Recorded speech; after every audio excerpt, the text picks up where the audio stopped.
Left jab, uppercut, leave you laid out on the floor. Try to duck and roll, hit and miss, now you counting stars. Should've practiced more, should've hit the mask, get out there more. Claim that you're the best. You gotta show me, son. Actions over words, baby boy. Is you real or what? Talking way too much, world come. Back sports, talking way too much, world come. Back sports, talking way too much, world come. Back sports,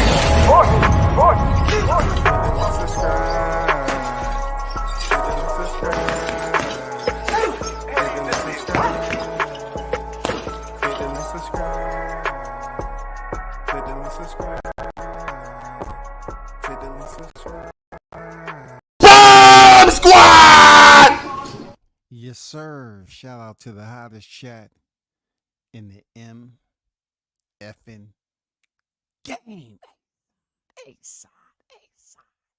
A-side official.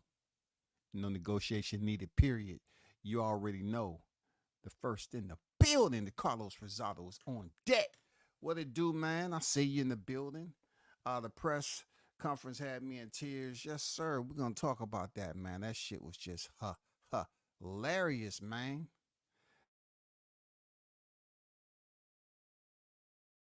I'm real talk. It was quite different. But, you know,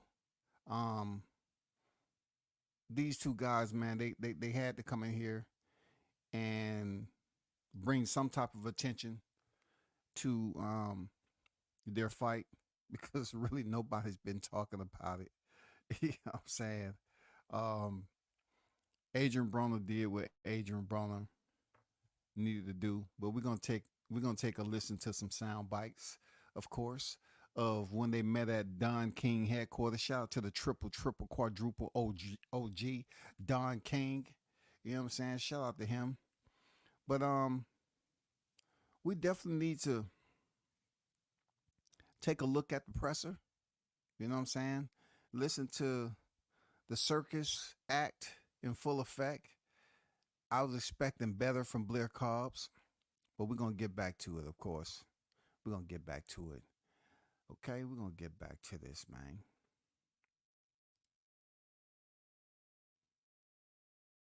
We're going to get to the face-off they had. First of all, the shit talking at Don King headquarters. Don King gave no F's about answering his phone mid-speech. Nah, man. You know, Don King be on his political stuff, man. Come on, that's a triple OG, man. Like, come on, man. That's DK. Come on, that's DK at the end of the day. Stickin' Boys Fishing and Sports in the building, man. What's good with you? Salute. WCS salute the chat. No doubt, man. I see you on deck. I knew as soon as the fight was announced, I knew the press conference was gonna be lit. Yeah, man. It was okay, man. It was like going to Dave and Buster's with your kids. You know what I'm saying? You done been there several times before with the other youngin', but now your youngest is old enough to know what it is. You know? So you take him up there. And somebody else's kids. I'm going to Dave and Buster's. You know, your kids want to go? Okay, cool. That's what it was to me. You know what I'm saying? Shout out to Christopher White in the building. What's good with? I see you on deck, man. Salute to you. So let's get to the first half of this. If you're reading the description, Broner-Flair, wit for wit presser. Canelo Mexican fans on the verge of extinction, y'all, versus Crawford. You know it, I know it, and everybody else know it. We're going to talk about what Turk is trying to do. We're going to talk about the frizzy. Yes, sir. We're going to talk about the frizzy. The frizzy is everything you expected to be goofy, stupid, you know, lit, trash, whatever you want to call it. You know what I'm saying? It was frizzy over there. And let's get down to listening to what happened at the Don King headquarters. You know what I'm saying? Between upcoming 4-division world champion Adrian the Problem Broner and Blair the Flair Cobbs. Hey, you see these little tiny hands? You see these big ass hands? He's getting his ass whipped. Just because your feet bigger than mine don't mean your dick bigger than mine. Nigga, where your girl way at? bigger than mine. Where your girl at? My dick way bigger than yours. Hey, look, Broner-Flair. Hey, listen to me. Ever. Listen to me. I want to show it. Come June 7th. I ain't want to play. See, they was hyped up. You know, with Adrian Broner, he's gonna have to bring dick into it. He's gonna have to bring somebody's girl into it. You know what I'm saying? Listen, it was some of the same default angles we expected to happen, but AB is AB. AB, Blair was trying to match the energy of AB. You know what it is. You know what I'm saying? It wouldn't be AB unless he was talking about effing your girl. That's all. That's all I'm saying. I mean, that's his humor, man. That's his wit.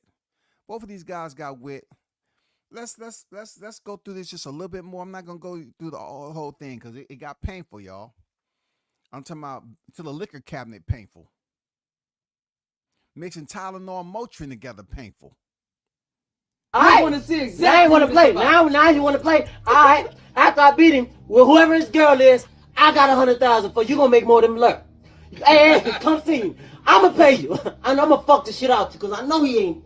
Man, relax, man. You ain't fucking like me. Nigga, hey, whoever this nigga girl is or whoever he claiming, come holler at you. No disrespect. Oh, I apologize, brother. I don't. Hey man. You already cracked it. So, AB in the midst of his rant. You know, there's supposed to be stand up. Talking about getting with Blair's girl. He just picked a random chick in the office, and the dude's like, "No, that's my girl." And then he had to apologize or whatever. But, you know, it always turned. I thought y'all was fighting each other. You know what I'm saying? This is what I thought it was about. I thought it was all about you all going in there and throwing hands. The left or the right, the left, whichever come first. It don't matter. Not thirst trapping. Like you ain't never had it. You had that already. Wasn't AB the same one online talking about, man, these girls charging, man, it's too much. Dude. If you out here buying for that, I'm about to say you out here simping. Your game not where it's supposed to be. If you out here paying for it and you got the status that you got, something's wrong, bro. Everybody's girl. Hey, he's already cracking everybody's girl. He's already cracking at everybody's girl. Hey, you know why? Because he can't keep a girl. Because Broner-Flair is the #1 man in the fucking boxing game today. And I'm going to show you. Yeah, and you know what? Hold up. No, you're the clown. And that's why we're going to go ahead and get rid of him. We're going to throw the can man right where he needs to be, in the trash. See, I like that. Okay, Blair, you coming back with a little bit of fire, you know what I'm saying? He lit a little firecracker. It wasn't the M80. It wasn't the M80. It was more like one of them snaps that you throw on them. But he said, yeah, he the can man. We're going to throw him in the trash can. Okay, I like that. A little bit of wordplay. Still a little stale to me. Shit like that, but it's okay, man. It's all right, you know. All day, and that's what we gotta do. That's what we're gonna do. We're gonna handle the business the way it needs to be handled. I'ma just tell the truth. I'm gonna tell y'all some real shit. I was gonna tell y'all some real shit, man. Today I was gonna come in this motherfucker with no pants on because I'm gonna show my ass for real. I ain't lying. Hey, what I tell him? I was gonna come in this bitch with nothing on. I'm freeballing. I ain't got none of these motherfuckers. I don't know what's going on with Adrian Broner. Like people want to see him butt naked. You're not catering to a female audience. Most of your audience is males. I'm just going to tell you, it's not a lot of females that's willing to say, hey, are we going to sit down and instead of Netflix and chill, we're going to watch some boxing? And these females don't exist yet. You know what I'm saying? And that if they do exist, it's a small select few. And even them, they might be on some controlled substance. They might want to just come over there and smoke with you and hustle, finesse your ass. And you think they're trying to spend time with you. That's real talk. They ain't over there for no motherfucking boxing. They over there to smoke your weed up. AB is busy talking about he really going to show his ass and walk in. And you like that shit would have been on camera.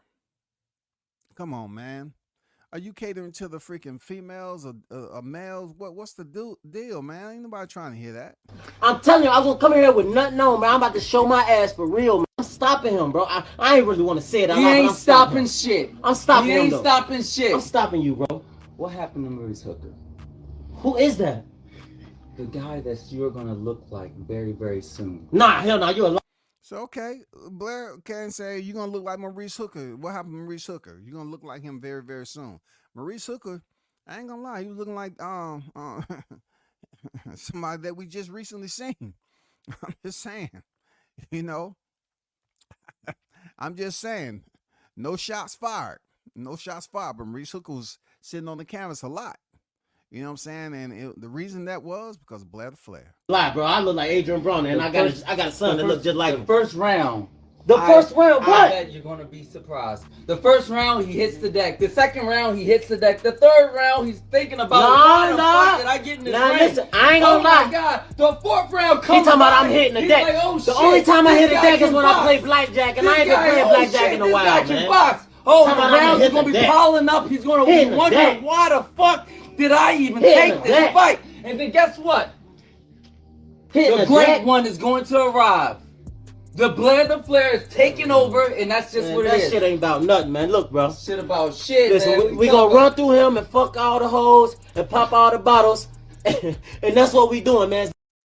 You know, one thing I learned early in life, right? When I was out in them streets in D.C. at 17, I understood something. I understood what child support was. You know what I'm saying? I had an in-depth conversation with a very attractive OG, right? She was a female. You know what I'm saying? She was a prostitute over there in D.C. And me and her never did anything. We just used to converse because she used to see my car on the strip before I went to the club. I used to go down to the strip and watch the female. I'm out of the house. I'm young as shit. I'm 17. I'm going down to watch the walkers.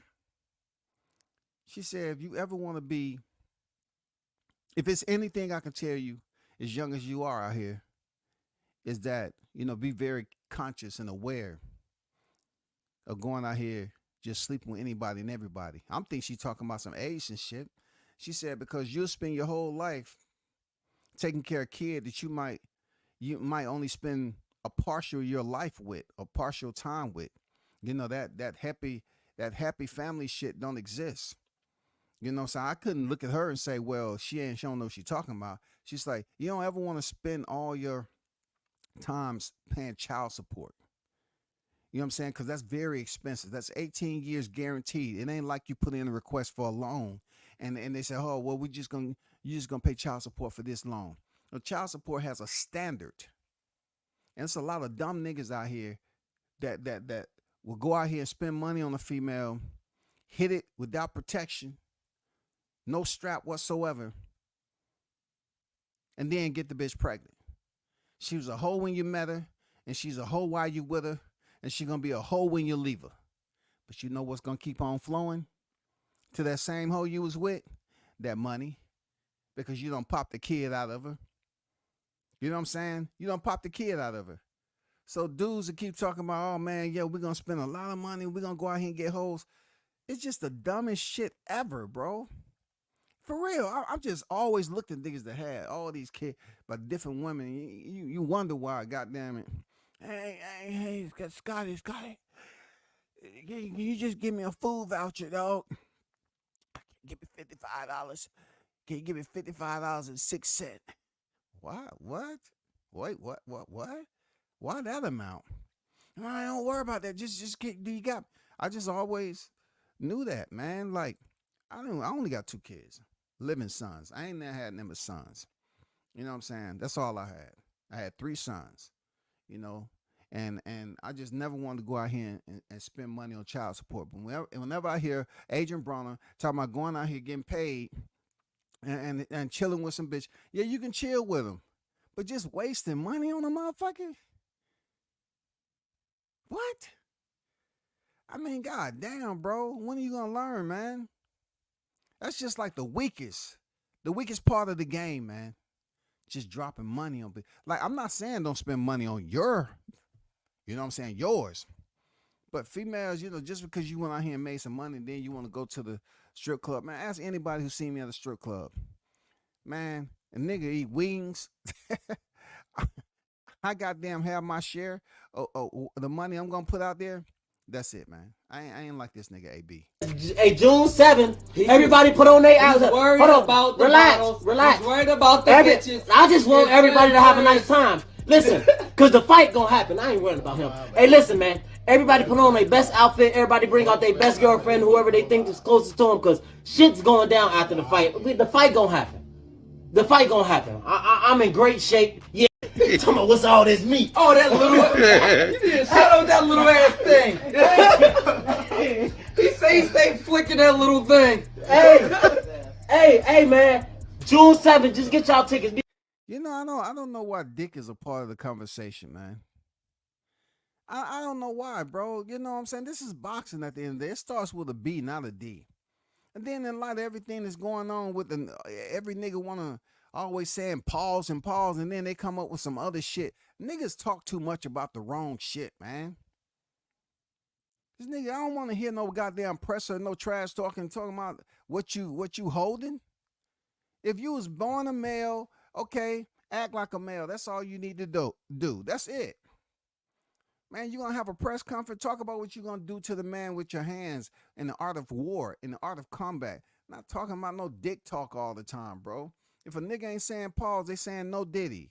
Like, what the fuck are we doing? Do we talk about females anymore? Real talk. You know what I'm saying? The most powerful species ever created, a woman? Do we talk about that no more? Motherfuckers be acting like that's a forbidden language. Two niggas in the same room, boxers. Shit a woman's supposed to admire. Say, damn, you can fight. You can fight for me. You can protect me. These niggas talking about dick. Be ready. Hey, Don, man. What's up? You gotta do it, man. You gotta do it. You ready? Yeah, I'm ready. I can hard. This nigga ain't about what we about, man. Niggas die and shit where we come from, you know? They fuck with us, they die. He's getting his ass whooped. Man, listen to me. I ain't had my ass whooped in a long time. And especially about... Do you know why? Bruh. Because it's ass whooping time when I fucking show up every single time. Every single time. He's gonna. Matter of fact, what's this about though? You know what this is about? I'm gonna change these fucking nails to pink nails. Your ass is gonna get beat the fuck up by a nigga with pink nails. And this is where I have to stop it. I just have to stop this right here. Because I would be doing you a disservice to continue this after Blair-Flair is talking about paint his nails pink. Y'all just hold on for a quick second.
Yeah, I'm back, man. I have to stop it right there. Because if I go any further after Blair-Flair, whose fingernails are already black, and he's going to paint them pink for fight night, I can't do that. No, I can't do that. I can't continue with it. I have to switch it. I'm going to stop sharing. I'm going to go to the next. I can't really extend that. You know what I'm saying? With Blair-Flair talking about painting his freaking nails and shit like that. I can't do that. No. So let's go to the press conference, okay? Let's go to the press conference where it was a little bit better, but Blair-Flair didn't have any more material. I like both guys. The reason why I say that is because Blair-Flair was cool in person. He's a cool cat in person, man. I'm not going to lie. Adrian Broner is Adrian Broner. He's going to keep it. He's going to be himself regardless who he is. But neither one of these niggas would be anywhere close to me hanging out with him. No. You know what I'm saying? They're cool people. AB is who AB is. Blair is who he is. But all that other shit, nah, shawty, it ain't happening. We ain't kicking it. We ain't doing none of that. Not no fingernail shit, no. This is the presser. Broner-Flair, the most exciting man in boxing. Woo! I come out blazing. Blazing like never before. You guys are going to see something that you've never seen before. See, his promo, trash. I've heard better promo than Broner-Flair.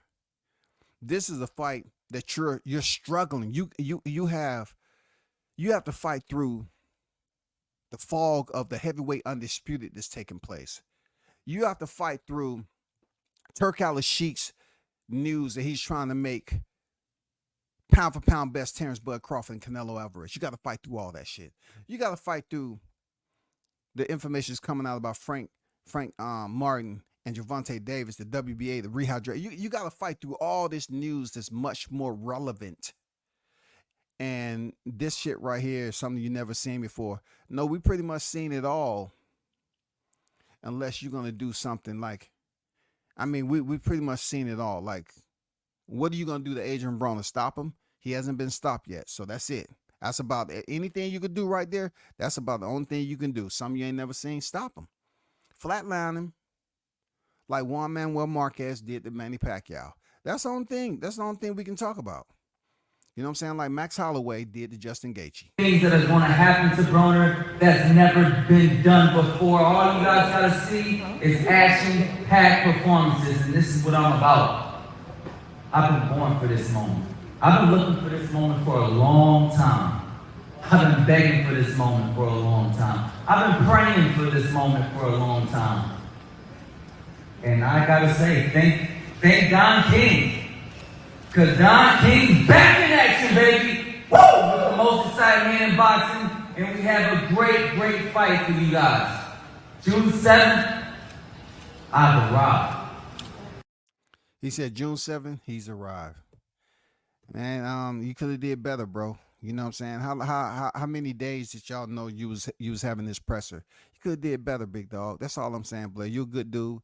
You know what I'm saying? Black fingernails and everything like that. We trying to, you know, I mean, God damn it. Is this what we got to look for in the 147-pound division? You got Jerron Ennis that has the personality of a koala bear.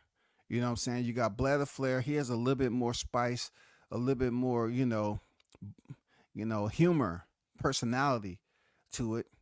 But his material is just didn't amplify the way we wanted it against somebody like Adrian Broner. That's all I'm saying.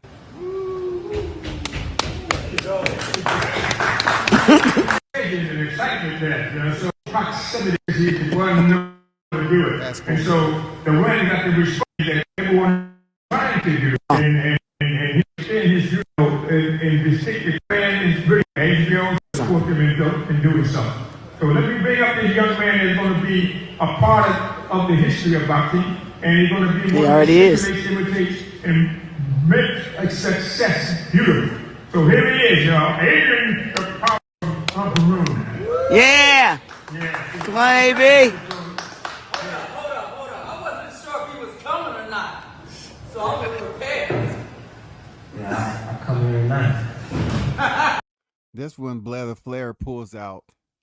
If you're looking at the thumbnail, he pulls out this Muppet. That was the best part of the goddamn presser, shouty. This shit was hilarious, man.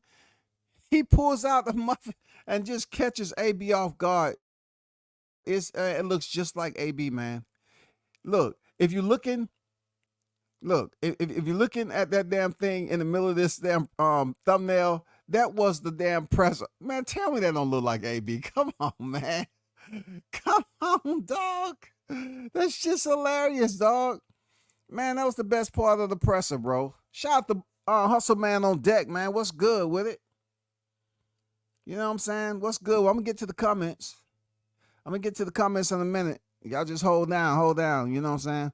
But let's get back to it. I like it. We were prepared for his glasses as well. Don't. shit on. Ain't none of that shit gonna work in the ring, bro. Ain't none of that shit gonna work in the ring. You doing all this clown shit. Ain't none of this shit gonna work in the ring. Now listen, some people say I'm a clown, but I'm a different type of clown. That's a clown in the circus. I'm it. I'm some scary type of clown. It gets scary when you talk about me. I'm it. I'm really it. Like, that's clown shit. That shit ain't gonna work with me. Now what I'm saying is this. June 7th. Yes, June 7th. I want everybody to come out. This time, I ain't even gotta say nothing. I ain't gotta be an asshole or nothing. He doing it for me. So June 7th, I want everybody to come out. See, AB, he trying to hold this shit, cause that damn Muppet look just like him, man. I ain't gonna lie. Cause I'm literally gonna come in with no pants on and I'm gonna show my ass.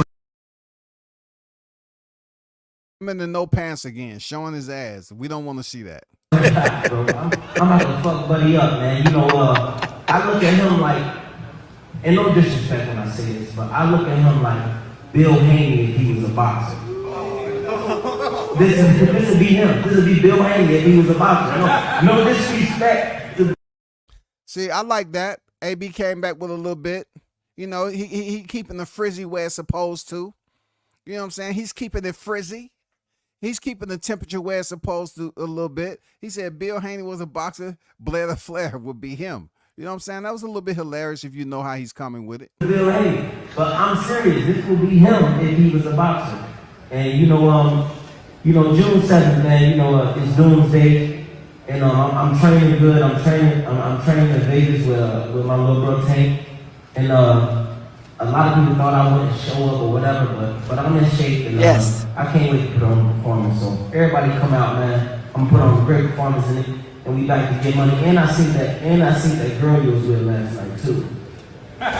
Terrible.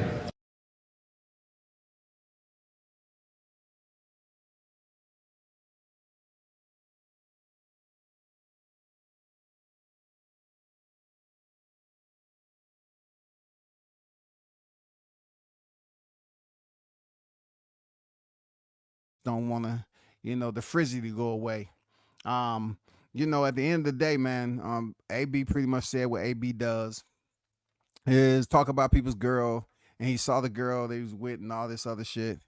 And, just the stuff that, like I said earlier, man, these guys that go out here and get umpteen amount of kids and not in their lives and got to pay child support, they make getting a female uncool.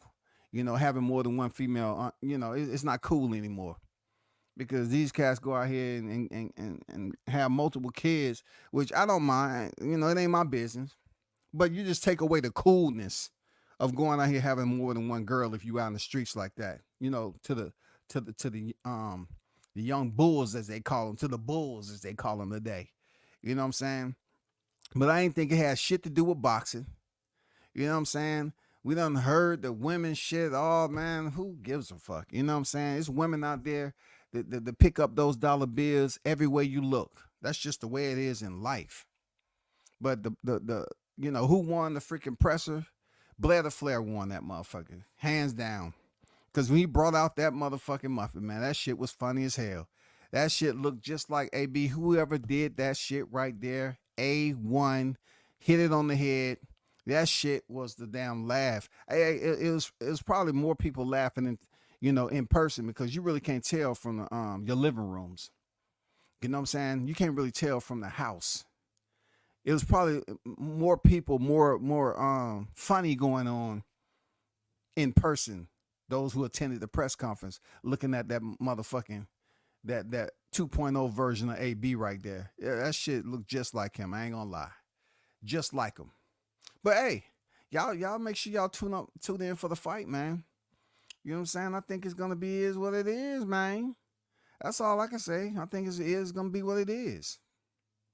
Real talk. Let me get to this chat just a little bit.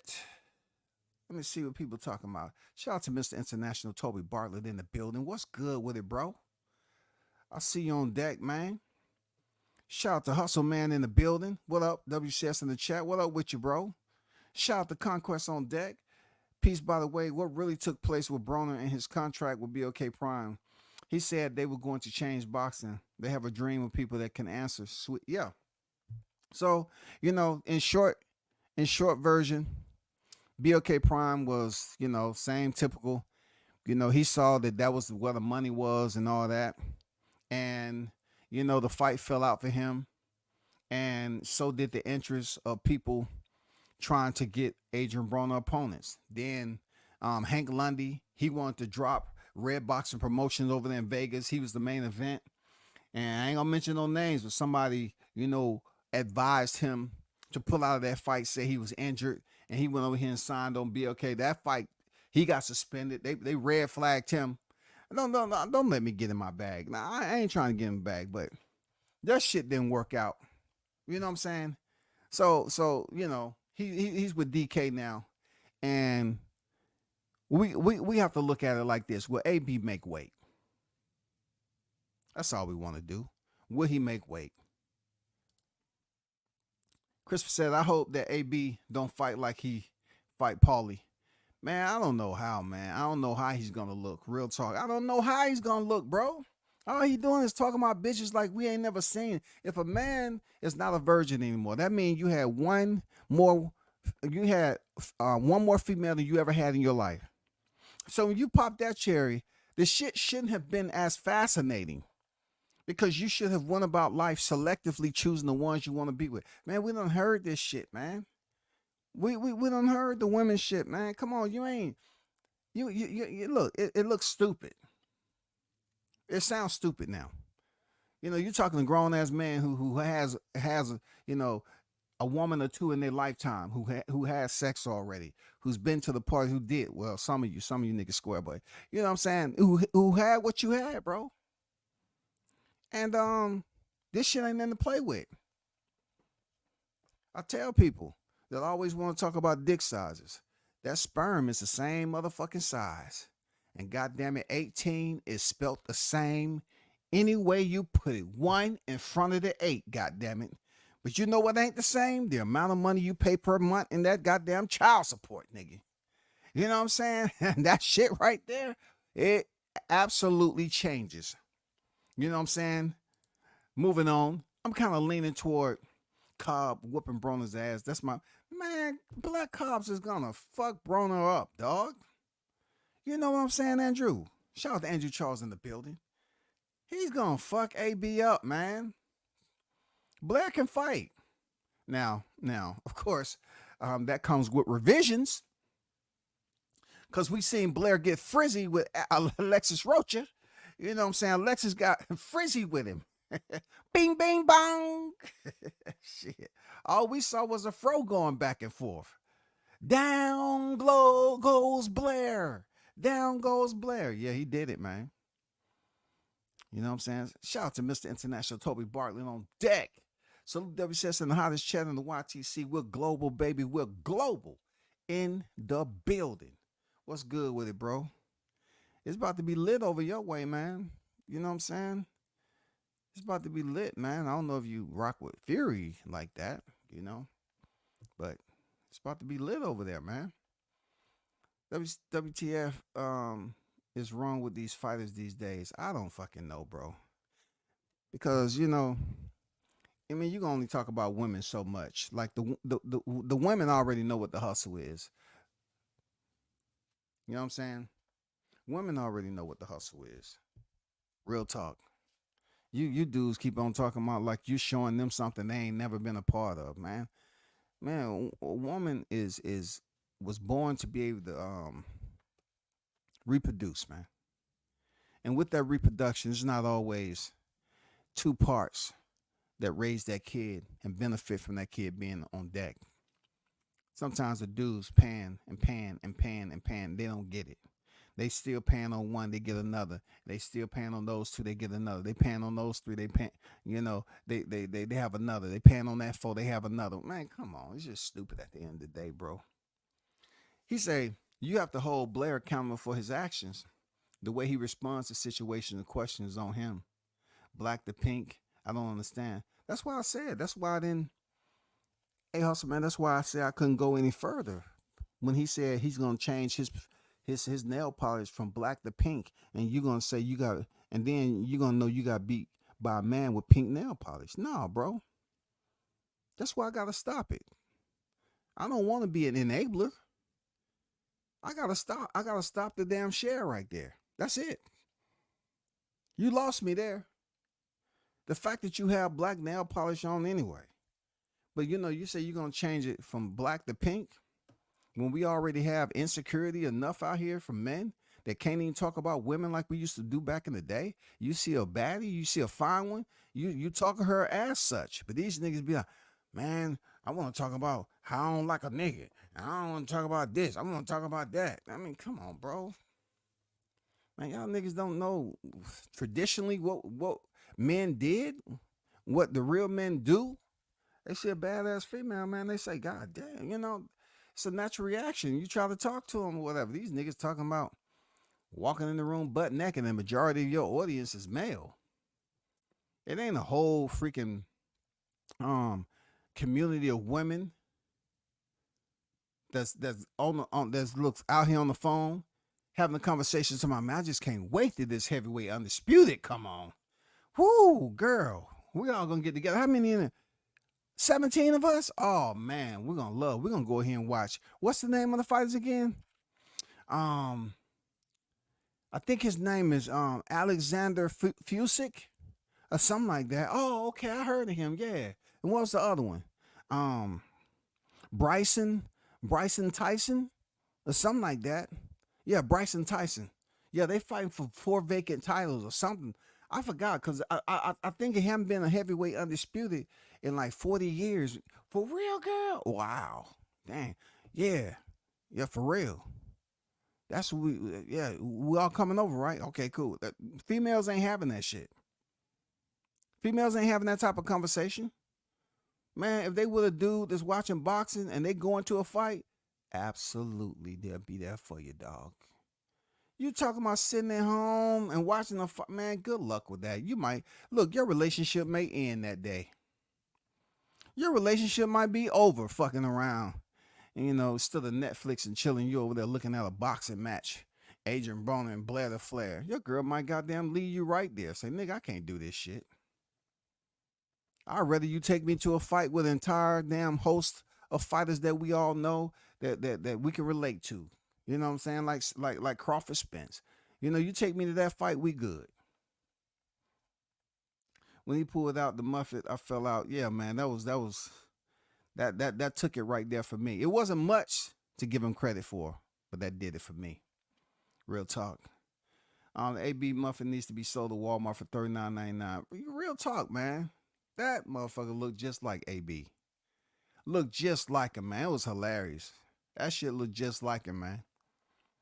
And AB, he tried not to laugh himself. He know that motherfucker looked just like him. Shout out to Jones in the building, man. I see you. What's good? Salute to you.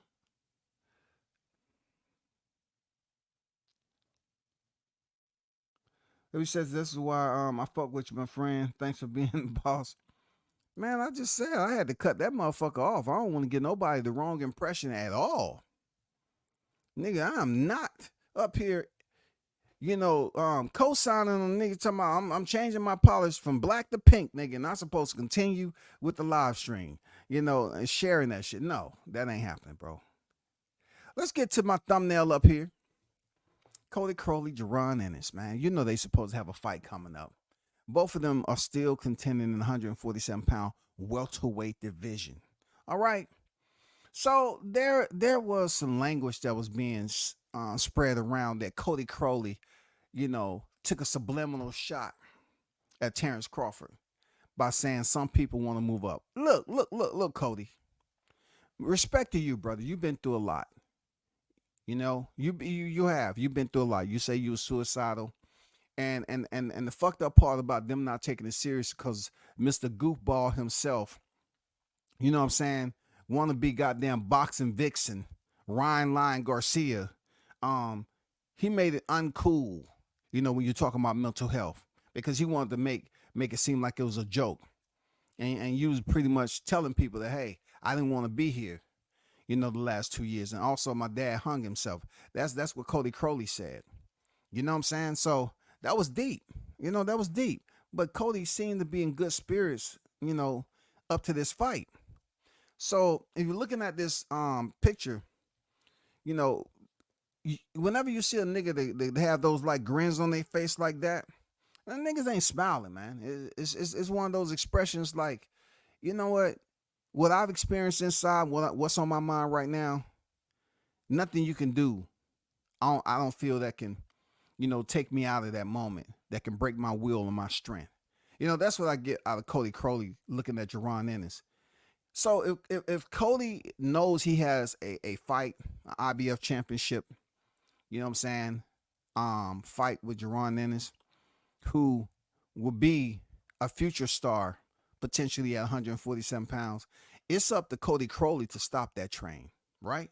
It's up to him to stop the train. Not only that, Cody, that is your line of business, homie.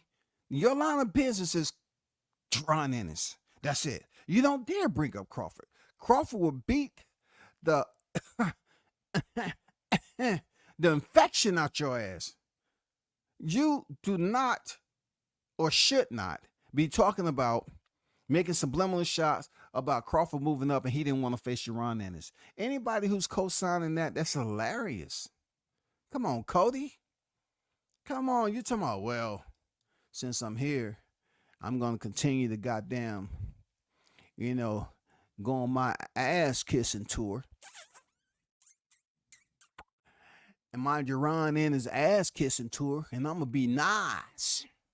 That's what I'm going to do. I'm going to be nice. And then I know how to get them all riled up. I want to start talking about Bud. Well, guess what, Cody? You ain't the only one that been talking about Bud Crawford, nigga. I mean, so many people been talking about, oh, man, Bud Ducky. Bud, he moved up here. But, hey, that's, dude, it's the hottest topic on the YTC right now.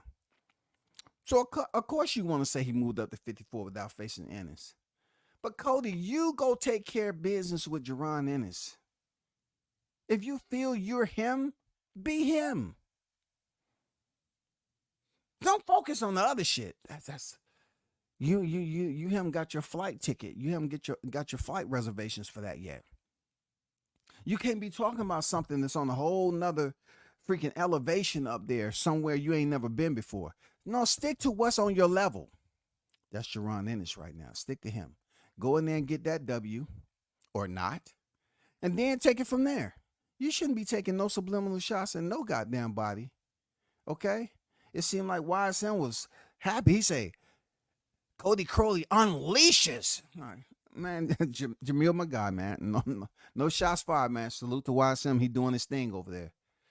Salute to Greg Hackett, too, because YSM Lens over there is giving you that exposure out that gym. Real talk. I'm just talking my shit. YSM said, Cody Crowley unleashes. I was like, man, he didn't unleash a motherfucking thing. He was up there wanting to goddamn talk about the most popular man in boxing. He wanted to seem more important than he really is when he got work in front of him.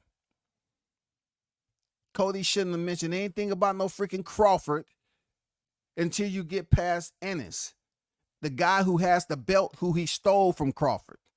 If you want to talk about anything dealing with Crawford there, Cody, talk about how he went about getting that belt. Your opponent. His first defense. You're his first defense, Cody. That should be your primary focal point. Leave that other perimeter, outside that perimeter, you leave it alone, dog. You got to go in here and prove to people that you're not just an opponent. You got to go in here and make Jerron's task, his mission, difficult. You got to go in here and shock the world and show us something that we don't think is going to happen, because a lot of people think you about to go in here and pick up this Lima. Do you copy? Over? They talking about the radio callers already went out on you, Cody Crowley. Lima, over? They talking about you about to pick up this L. So that's what I would suggest that you do. Pay attention to that right there, Cody Crowley, and not Bud Crawford. He has bigger and better things that's going on. Okay? We're going to leave that alone. The WBA. Yes, the WBA has came out and they're basically saying they're implementing a new rehydration rule. Okay? And man, this has hit the docket like fire. I don't know why though. You know what I'm saying? Like, dude, y'all was complaining about the WBC implementing a franchise championship where the champion itself couldn't lose the belt, nor did they have to face their mandatories. Now they're coming out here talking about rehydration clauses, which has been in boxing's contractual paperwork for quite some time, right? But all of a sudden, I guess because Gervonta Tank Davis and Frank Martin is fighting, it's beneficial for the WBA to somehow, some way bring this up. Maybe after seeing Devin Haney and Ryan Garcia. I don't fucking know. I don't know why this is such a big headline of news, man. It says Gervonta Davis. This is via Boxing News 24, right? They say Gervonta Tank Davis and Frank Martin will be fighting on the WBA new rehydration rule next month on June 15th in their lightweight title fight. This is reportedly a new rule for the WBA that will apply to all the weight classes involving their belts.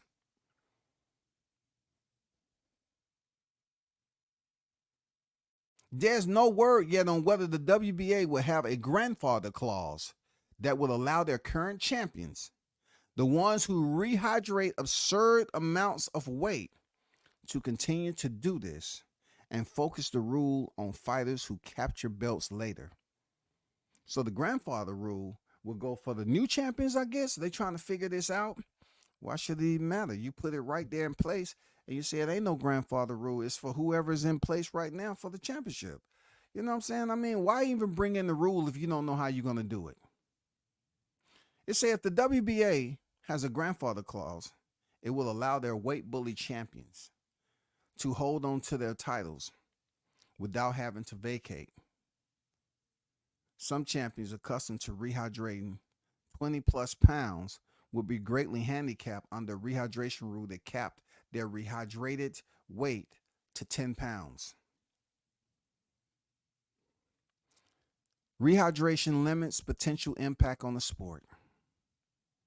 It says, but in terms of fairness and safety, it is important that sanctioning bodies have a strict rehydration rule of 10 pounds to keep some champions or challengers from gaming the system by draining down 20 plus pounds to compete in weight classes that their frames shouldn't allow for. It's risky for fighters to compete against a much larger fighter.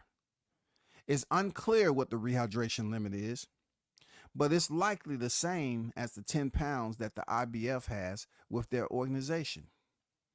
With the WBA creating a rehydration limit, only the WBC and the WBO are the last refuge for champions who don't have to deal with this. Speaking of the WBC, we already know Mauricio Suleiman can change shit on the fly, do away with it, implement it, way with it, implement it, way with it, implement it. It don't matter. He'll change the rule, make a rule, you know, whenever. Boxing is all over the place. You know, that's what happens when you are with the system. You know, this is a system that basically hosts the sport. Boxing is a system that hosts the sport of boxing. You know what I'm saying? The system hosts the sport. There's no uniformity across the board. That's why you have certain sanctioning bodies doing what the hell they want to do and some ain't. That's how and why we are where we at. Because everybody's doing their own freaking thing, man. It goes on to say if the boxing councils follows the WBA and IBF in creating a 10-pound rehydration rule, it could mess up the careers of their WBC light welterweight champion Devin Haney, who looks massive. Let's look at that word, massive, after rehydrating for his fights at 140. It's possible that he would move up to 147 or target the WBO title at 140, which still doesn't have a rehydration limit. Now, a part of me is saying this seems like it's kind of projected at what we've seen recently from Devin Haney fighting Regis Prograis, right? And then coming here fighting Ryan Garcia, and both fighters rehydrated up to a pretty good amount. Supposedly, you know, Ryan Garcia was at 155, supposedly. On the night of Regis Prograis, allegedly, Devin Haney was 160, something like that. At the end of the day, the WBA making this rule, yes, it will affect Devin Haney and other fighters who are rehydrating up to huge amounts. You know what I'm saying? Larger pound, you know, heavier pounds. You know what I'm saying? A larger number, so to speak, outside of their required weight limit. It will affect you. 10 pounds is not that much, bro. Especially if you taking weight off. You know what I'm saying? You coming down, you fighting 140, but yet you walking around like 165, 170. You know what I'm saying? That's a lot of weight to come off. And then your body has to recover from that. Not everybody cut weights properly. Like they know they're gonna be able to rehydrate. So everybody cut weight differently. Some have a nutritionist that they pay money for. You know what I'm saying? If you're disciplined ahead of time, or if you was like Errol Spence and say he don't need a nutritionist and he just want to eat what he eat. But I'm just saying, like everybody drop weights differently. They get down to those last 5 pounds, they struggle, they weigh in, and then they just want to go in there and eat. Well, you got to be very careful about rehydrating with this new rule. Very careful, because it might mess up your money. You might get penalized for weighing in on the day of the fight, and you're over the 10-pound limit, just like what we saw with Ryan Garcia and Gervonta Davis. You know what I'm saying? It goes on to say, yeah, the WBA new rules said Errol Spence on social media about the new rehydration limit. I'm not sure what you all talking about, but you are telling me I have enough power to tell the WBA what to do. I don't even know what is going on, said Tank about the WBA's rehydration. So there's people out here believing that Tank Davis allegedly influenced the WBA, who he's been a WBA Reggie champion for quite some time, and then recently he was elevated to WBA once Devin Haney vacated the belts. People was trying to insinuate that this was a second option for Tank Davis because Frank Martin is a bigger, muscular fighter. So I'm looking at it like this. Why, if it's going to be grandfathered, why should it be implemented right now? Like, this is what I'm talking about, the system. People be fucking off the system. Why do you need to implement it right now on the eve of this fight? Why these be implemented for the Tank and Frank Martin fight? You know, I don't want to say it seems fishy, but it smells like sardines, goddammit. It's been sitting in the trunk of your car in the summer. You know what I'm saying? You just didn't finish eating the motherfuckers and forgot they was back. They said, God damn, boy, something stank. Is that you, baby? Oh, it ain't? God damn, I just wondering. I know we had water at home and goddamn that Dial liquid freaking body wash. I was just wondering, God damn. What's going on with it? Shit. I'm saying this shit just stank. How the WBA, which Tank is the WBA champion, and he's facing Frank Martin, how all of a sudden this shit coming up? That's all I'm saying, man.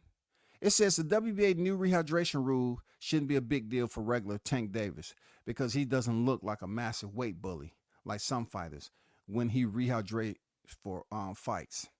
No, we're not talking about that. We're talking about Frank Martin. You know, 10 pounds is not that the number. That's a low number, man. And all that muscle Frank is carrying, why does it have to be implemented right now? That's all I'm saying. Why? Why wasn't it implemented when Canelo fought Jaime Munguia? I'm just saying because he's undisputed. I mean, that's all I'm saying. Like, why now? Why just a single WBA champion? Why now? Why all of a sudden this is a priority? You know, for this shit. But anyway, moving on. I don't want to spend too much time on this bullshit. It's boxing at the end of the day. As you all remember, the other day I was commenting on Ryan Garcia and Clarissa Shields' situation, right? And you know, those of you bitch ass niggas that was goddamn trying to say I was hating on freaking Shields, check this out. I was saying shit you hoe ass niggas wouldn't say. Period. You know goddamn well when you got somebody that's used to having this type of temperature, abrasiveness, quick to react, all this type of shit, belligerent. And she's letting Ryan Garcia just say all this dumb shit to her, about her, and she's not correcting that nigga. Even when he started going and being disrespectful at the end, talking about he'll knock her out, she still what? Oh, you can come to the gym if you want, and we can spar. Man, let a man that's considered a black man at birth say that shit to her. I stand on everything I said. You just let that man say all that disrespectful shit. You got a fiance, you've been engaged for 2 years. This nigga just popped, and you ain't holding him accountable. Hey, did you just hear what that Nandrolone 19? What was that about? Hey, Carissa, you know me. That's just like nigga out here with look, he got already a girl pregnant, right? And he trying to hit his new girl. You know what I'm saying? He trying to hit her raw and shit. But he already got 5 kids, and he got a baby mama that's pregnant, and he's trying to go raw up in the girl he with. Girl, you know I'm gonna take it, man. I ain't gonna do that. I'm just gonna pull out at the right time. You know, I'm not gonna stay up in there. You know what I'm saying? I don't know why you even tripping like this. That's what Ryan Garcia said. You know I wouldn't take no juice. When did y'all become freaking so cool and intimate? This nigga saying disrespectful shit, and you should have checked him tenfold. And then when it comes to you ask him about the motherfucker, you explain all the shit about getting knocked down, but you can't drill him on popping positive? The sparring partner that knocked you down, did you ask, was you that nice? Can I see those gloves, please? I just want to know, me and my coach want to take a look at it and see if they was manipulated or anything like that. The padding was removed, any bricks in there, any signs of cement, you know what I'm saying? Wood chips, you know what I'm saying? Iron pellets, stuff like that. We just want to see, was it any type of other foreign contraband? It's like, well Ryan, that Nandrolone 19, what's up with that? Girl, you know I ain't take that. You know me. I don't take no steroids, girl. What about the Osterine? Girl, I don't even know what that is, man. I'm looking for the Flint. Obviously, the Flint wasn't sparking that day. Until they start talking about sparring and beating up a man and shit like that. Like, you should have goddamn blew Ryan shit up and it would have went viral. But you was kissing his ass. Period.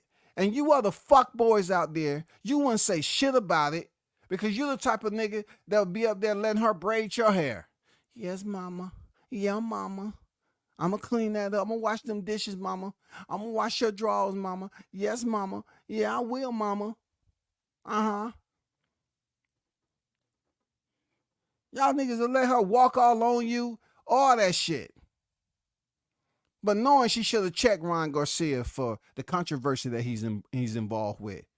Because if you keep on mentioning what you've achieved in the sport, that Shields, over and over and over again, then you should stand on somebody like Ryan, who's a professional fighter like you, and him came close to achieving victory when he stepped up. He shouldn't even be able to have such freedom like that in a conversation with you as a freaking potential drug cheat. He shouldn't even be able to hold that candle in your presence. You were so nice. You call that man a superstar. Anyway, I'm off this month. Ryan Garcia put off a motherfucking tweet, and he sent this cash app, and that's what I returned. I put that shit to put $1 in my cash app. No, I sent you a response, and I put that goddamn Nandrolone up there. You know, he was clear to that. I'm telling you, people up here passing to my, oh man, Ryan Garcia sample and B is gonna do this and that. If y'all niggas know that his B sample is already bad or whatever, why hasn't the information came out yet? What they holding on to? But I don't want to hear shit else about, you know, Shields cussing out and talking about, well, you know, I want to beat this man, I want to beat that man up and all this other shit. You had a pretty boy in front of you, and you didn't correct that nigga. He disrespected you in the first damn 10 minutes before he said, hey, if I beat David Benavidez, let's go on a date. That nigga talking about goddamn breeding with you, like this the plantation and shit. Like, hey, Shields, it's time for you to go in there. It's your turn. He got the baby wipes in there in the room. Go in there, use about 2 baby wipes, and then go in the first room on the ride. All right, man? I'll see you when it come out. You let me know. I'm Manny May. I handle all this, okay? You'll be all right. He up here talking about breeding with what a lot of people consider the angry black woman. Want to beat up dudes and shit. This nigga talking about breeding. Disrespecting the shit out of you. You ain't saying a motherfucking thing. This nigga talking about breeding, y'all. He's talking about, oh, if I beat David Benavidez, go out on a date. You know I've been engaged for 2 years, right? I've been engaged. Man, what? This dude has already said goddamn disrespectful shit, and you let him, man, they just giving Ryan a motherfucking pass. I don't want to hear shit about beating up dudes and all this other shit. I don't want to hear that, man. Because you let a nigga that walk your struggle. He walk your struggle. He don't know what that life is like. And you up there acting corporate. But you'll go ham on freaking Alicia Baumgartner. You'll go ham on defaming a trainer's name, talking about what he did. And a fighter who knocked you down, how he manipulated the gloves, removed pad, and they was worn and shit. As long as you've been in the game, you are a 3-time undisputed champion. You couldn't check the gloves in sparring? You was just up there knowing that your hands was like that and you wasn't worried? That's what it was. You didn't care? You didn't care to check his gloves? Shit. Anybody and their mama that go to sparring sessions know damn well that you just don't go up in sparring sessions and you don't check the equipment that your fighter's using. Come on, man. Come on, man. Stop it. Stop it. Before I get to this particular subject, because it's very, very touchy. You know what I'm saying? We're just outside 70 plus days. It's very, very touchy. It is.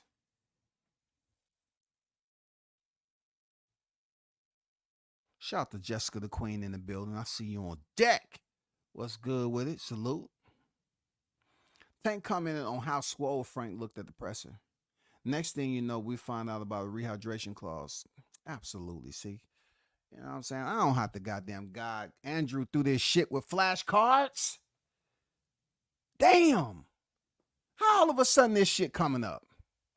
That's all I'm saying. I'm not putting it off on nobody. But why all of a sudden this has to come up right here, right now? What is the sense of urgency, WBA? What is the sense of fucking urgency, man?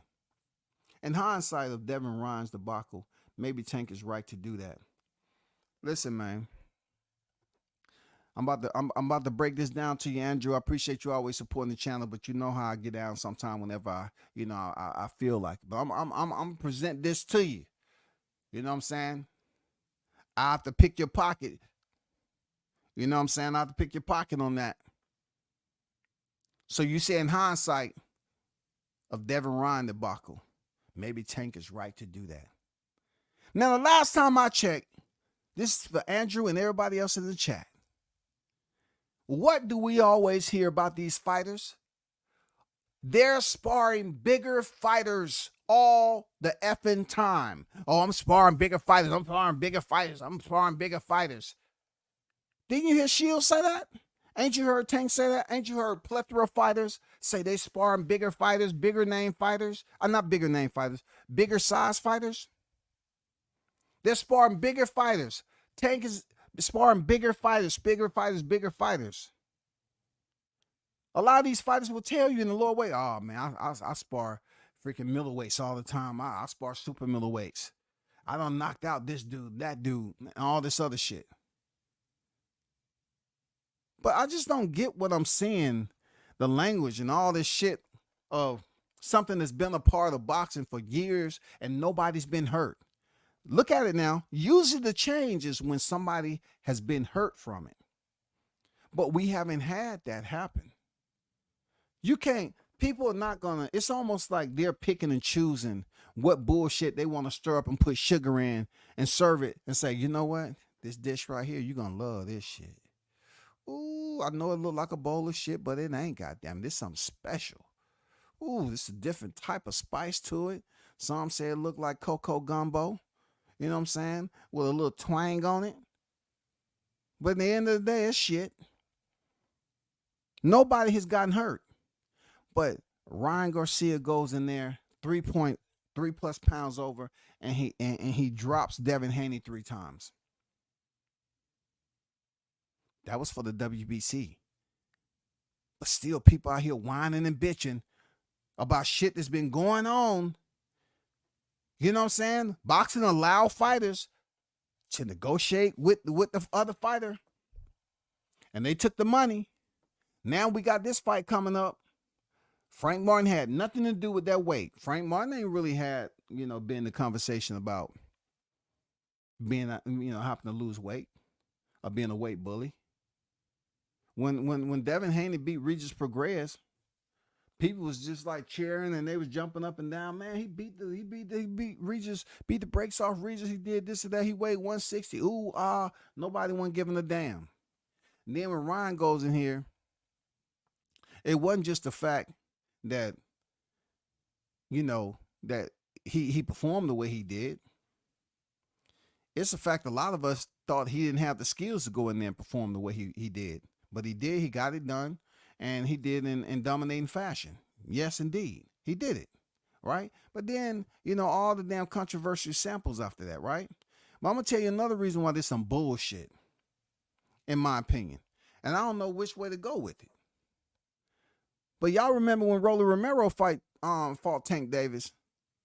Rolly was goddamn 155, 160 plus in that motherfucker. Way bigger than I didn't hear none of this WBA shit. And that was for the WBA Reggie title. I ain't hear none of that shit. I heard not. I heard nothing. When he stepped in there with Rolly Romero, I ain't hear nothing. Now you got a more in shape. You got a Frank Martin who's holding muscle. I mean, okay, what is the source of this change? Why is the frequency expeditious? Like, why expedite the new WBA ruling to take effect leading up to this June fight? I don't get it. It's bullshit as always.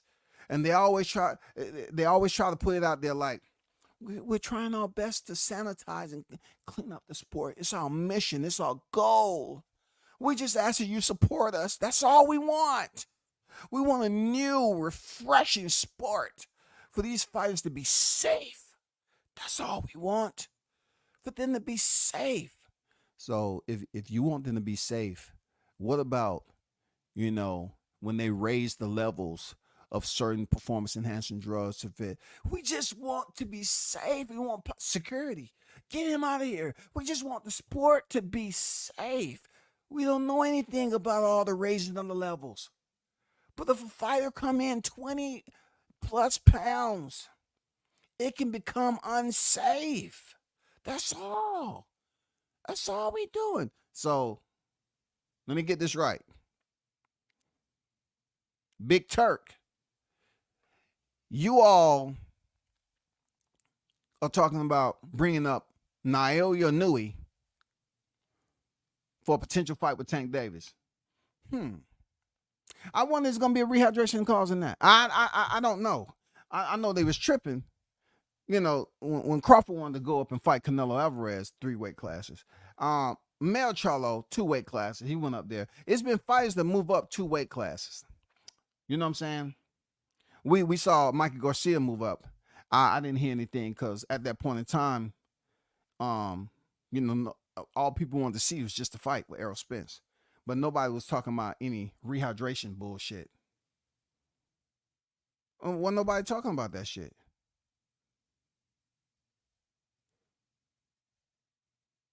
Jamal Charlo, he came back and fought Jose Benavidez, and that was the highest weight Jose Benavidez fought at, I believe. He had fought at 160 before, but not 166, I don't think. And Jamal Charlo comes in there and fight him. I didn't hear shit about no rehydration clause. I guess because what? It wasn't a championship fight. Who gives a fuck? You wasn't gonna have that because it wasn't at 160. And we definitely don't have to worry about it now because he's been stripped. But I ain't hear nobody talking about no rehydration clause when they came in at the catchweight. I ain't hear shit about that motherfucker. I ain't hear shit about a rehydration clause. Who is the light heavyweight champion in the WBA? Who? American Best. Who? Get your lens. Who is the WBA super champion at the light heavyweight division? So if you know who that is, and you know his opponent, Gilberto Ramirez, why wasn't that brought up when Dimitri Bivol fought Gilberto Ramirez? Gilberto came in there looking like he was a goddamn cruiserweight heavyweight. Big as shit. Bivol still dominated him. So for them to come up here and try to say, oh man, when fighters come up here this way, this unsafe. Bullshit, man. They've been doing this for fucking years. And you know, it ain't been a fighter that's been laid out all because it was too much weight coming. Weight is different for everybody. You know what I'm saying? Like some fighters can't hold the weight. They don't have no cardio. They're too big. They start to gas out. Man, we done seen the back and forth. We done seen how the pendulum change. This shit ain't no fucking different. But all of a sudden, we got to take this in consideration. That fighters coming in, it can be extremely unsafe for them to fight a fighter that's much bigger than them. Man, come on, man. Y'all full of it. FOS, man. FOS. You made some good points with that. The Queen versus the King video, though, her tone way different with Ryan. Absolutely, man. And then he started disrespecting her even more at the end. Man, get out of here, bro. Please, man. That would have been me and anybody. I'll fuck you up. Then you ain't did that. Shit. Ryan said tonight he'll like to find a wife while he's over in Saudi Arabia because he reckons that the people were so nice there. Hey, they letting Ryan Garcia go up here. I don't see no Me Too women's movement going on. You know what I'm saying? I just don't see people being very vocal. You know what I'm saying? Forming these groups. You know how quick they get groups when it's a sexual assault now? Or when a politician is on camera saying or doing something inappropriate. Oh my God, he offended me. And I'm in a different state. We need to get together, y'all. We can't allow this to happen anymore. I mean, get out of here. This is opportunist, man. When Bivol fought Gilberto Ramirez, who was the challenger for his WBA title. Watch the fight. Look how big Gilberto was.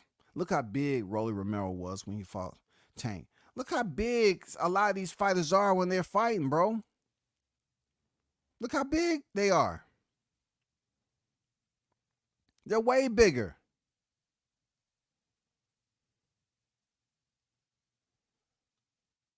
Jahad Tucker. Jahad Tucker fought Nico Seknashvili, who had fought as high as 177. Yes, it wasn't for a title. But that nigga came in there looking like Hercules. I didn't see no WBA rule come out. It is up to us to protect the well-being of the fighter. Gerald McClellan did not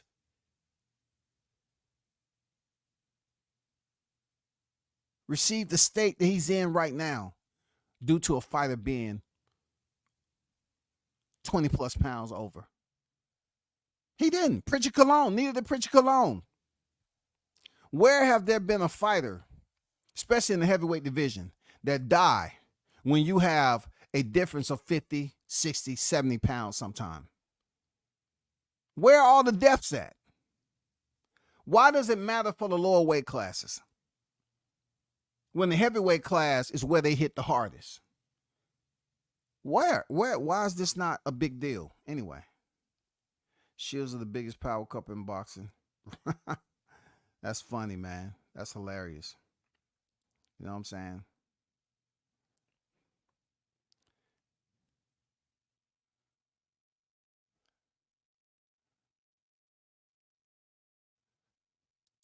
So let me talk about what my thumbnail consists of.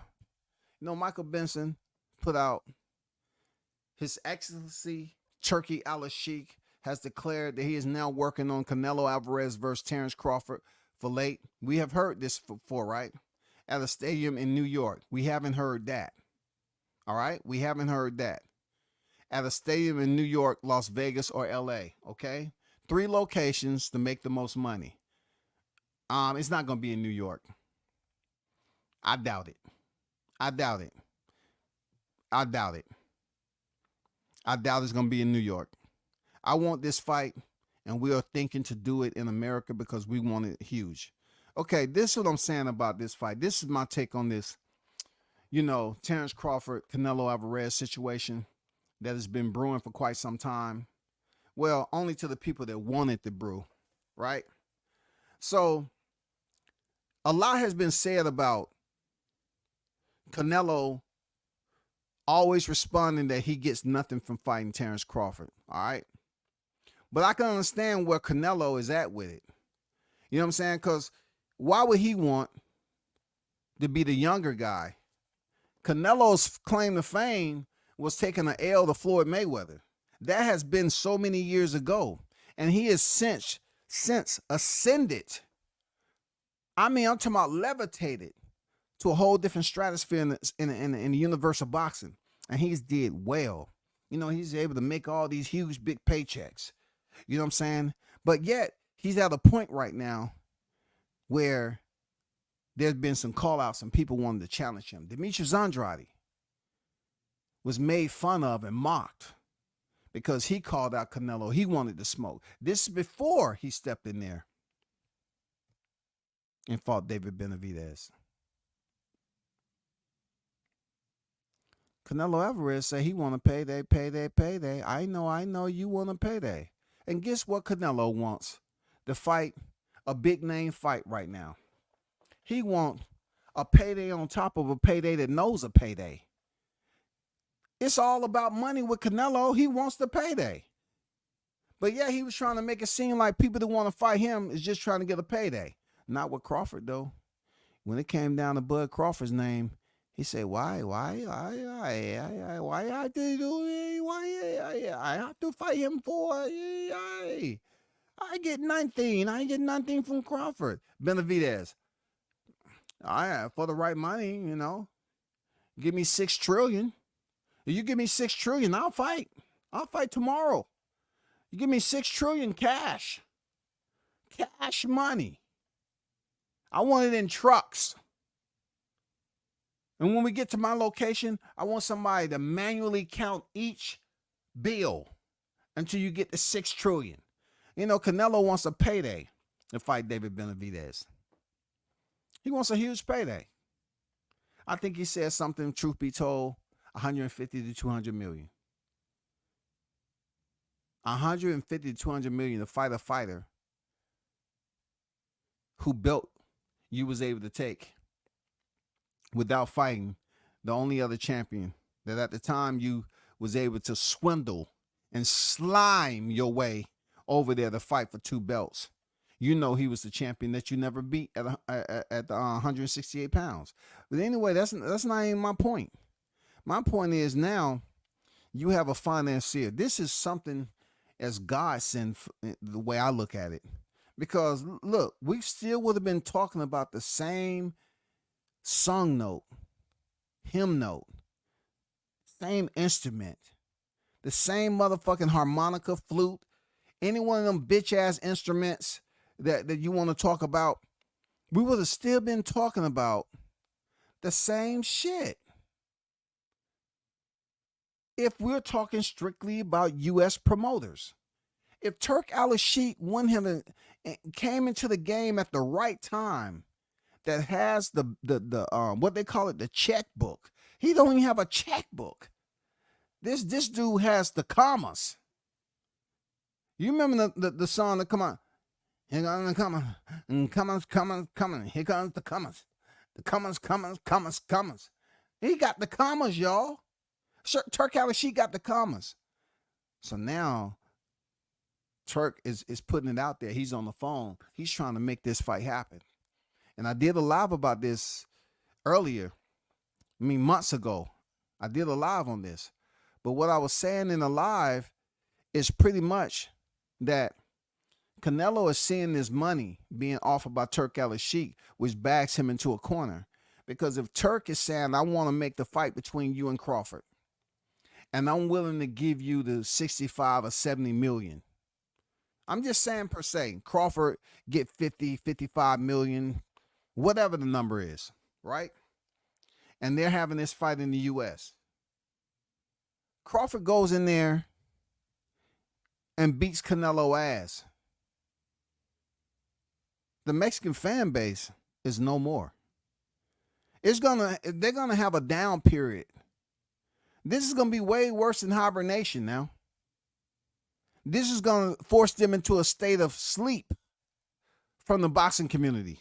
Why am I saying that? Because, you know, they had high hopes, big dreams for Canelo when they sent them in there against Floyd. But Canelo's like, I was a tyro. I was a tyro back then. I wasn't who I was now. I mean, I fight now. Floyd don't want to fight me now. When I heard Canelo make a statement that Floyd would never give me the rematch because Turk Al-Sheikh is now inserting himself in the equation. And Floyd has been trying to make this. Don't nobody want to see you and Floyd. No, nigga. No, take somebody that's close to your age. Goddamn Terrence is older than you. You know, take Terrence. Don't be trying to talk about, hey, look, Canelo's probably over there trying to goddamn sweeten up Turk Al-Sheikh and say, you know what'd be even better fight than you want Crawford. I don't know why you so high on Crawford. You get nothing. I get nothing from him. What about Floyd Mayweather? He's free from Dubai right now. Let's try to get that rematch. No, brother. No, brother. I don't want. No, my people don't.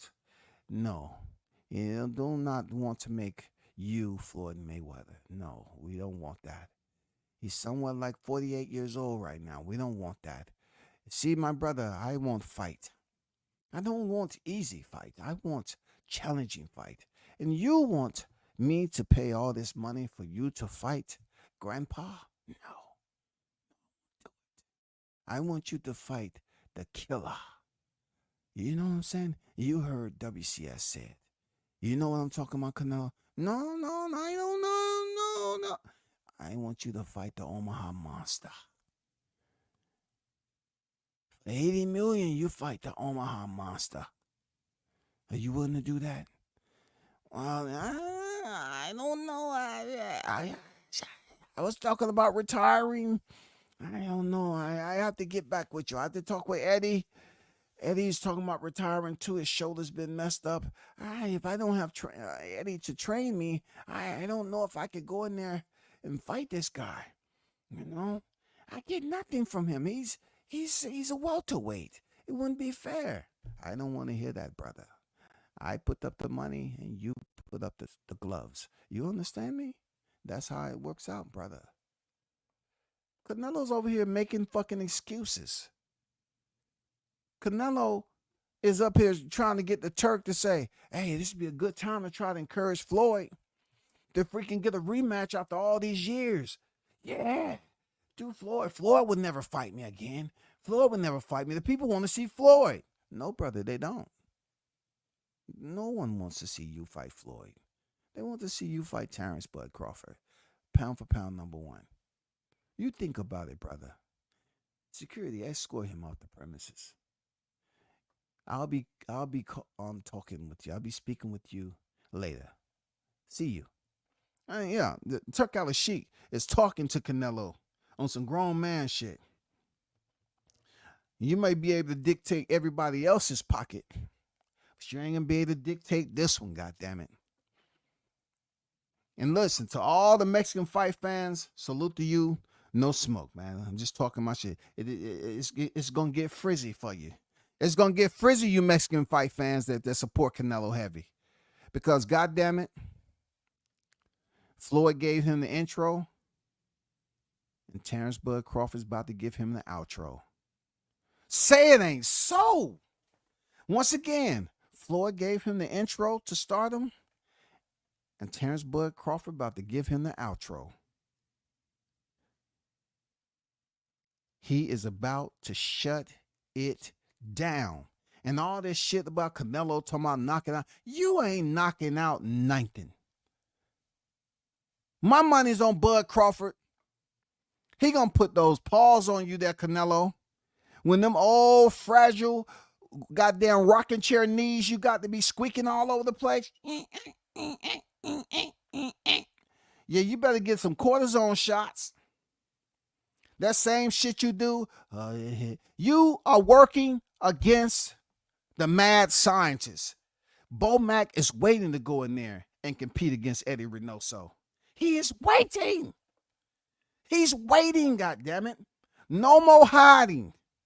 You next, Canelo. No more hiding. No more, you just looking for payday. No more of that shit, bro. It's over. You Mexican fight fans, it is over for y'all. All this punching somebody on the goddamn deltoid and shit, punching them in the arm, goddamn that hook uppercut. Come on, man. Crawford's not Jaime Munguia, John Ryder, Danny Jacobs. It's about to get real crazy, y'all. Canelo, he knows what it is, y'all. Believe me when I tell you, Canelo's going to try to do anything and everything not to take this fight, and you all going to find out it ain't all about no motherfucking weight. It's all about the damage he ain't willing to take. Canelo don't want to see Crawford go in there and beat that ass. He don't look, he already took some L's. He don't want to see Crawford give him that L. The smaller fighter. He don't want to see the smaller fighter. He talking about he gonna go in there and knock Crawford. How? How you gonna do that? You up here letting Jermell Charlo, the Black Prince of freaking Texas, hailing out of Lafayette. You knock him down one time and then just let him sprint around like he's warming up for the Paris Olympics. You let John Ryder go the distance. And you're talking about all of a sudden, after the Jaime Munguia fight, oh, I guess the quota is when you fight Canelo, he's going to get the one knockdown. Okay, that's what we paid you for, Jaime. Thank you. And then in your good graces, no, Crawford going to be talking this shit, Canelo. See, Canelo, I want you to give Crawford that same energy you gave Caleb Plant. Act like you don't know English. You know what I'm saying? Because it's going to take a lot more for you to get Crawford out of character to say some fuck you shit. You know what I'm saying? It's just, he might tell you, take a couple of steps back, you know, Team Crawford get active. But use the same energy you use against Caleb Plant and see if Crawford don't dump you on your motherfucking head. Use that same energy, bro. Use the same energy. Act like you don't know English again, like you did with Caleb Plant. You know, try to push. And you're going to see the white of his eyes now. Hey, you're going to see them egg whites, nigga. hey, you know what egg whites did to Conor Ben? That motherfucker, hey, he going to power up on your ass. You know what happened when you see the whites of Crawford eyes there, Canelo.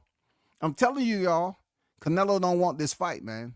Turk Al-Sheikh has all the resources to make this mother effing fight happen. And Canelo's going to come up here with all the excuses, trying his damnness to try to say, well, yeah, I don't know why the Turk is pushing this so much. I no sé, no comprende, no entiendes, amigo. No. You say, brother, you want the money. I got the money for you. Comma. Isn't that what the song? Here comes the comma. Come on. Now you acting like you want to run. You sound like a lawnmower engine, nigga. Do you want the fight or not? Do you want the paycheck or not? What's going on? It's only one fight that's out there for you, Canelo. And that's Crawford, the biggest fight in boxing. The biggest fight in boxing. They want to see Terrence Bud Crawford go up there and put those hands on Canelo Alvarez. What Blue Hustle say the other day? They trying to have Crawford turn Canelo into pumpkin face. They trying to have him look like pumpkin face, nigga. That's what they want. They want Crawford versus Canelo. That's what they want. Crawford going in here and beating Canelo up, man. Mexican fight fan, I don't know what they're gonna do, bro. I have no idea who they're gonna support after that. Man, their king, their God, their savior, their Lord. We have been conquered. I don't know what they're gonna do with it, y'all.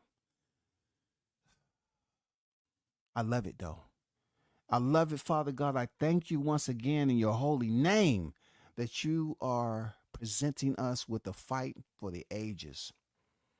That I can be young enough to talk about this later on, to say, you know what? I was there during the Wilder era. I was there during the Crawford era. I was there when Crawford beat Canelo Alvarez. I was there. I was there when they took off the flags. They said, no. Why? Pumpkin face. They don't want Terrence Crawford to turn Canelo Alvarez to pumpkin face 3.0, just like you see right here. You know what I'm saying? They don't want him to become a pumpkin. Because you know, that shit look all good when you're in school. You walk in there, it's getting Halloween. Nobody know what the fuck Halloween stand for.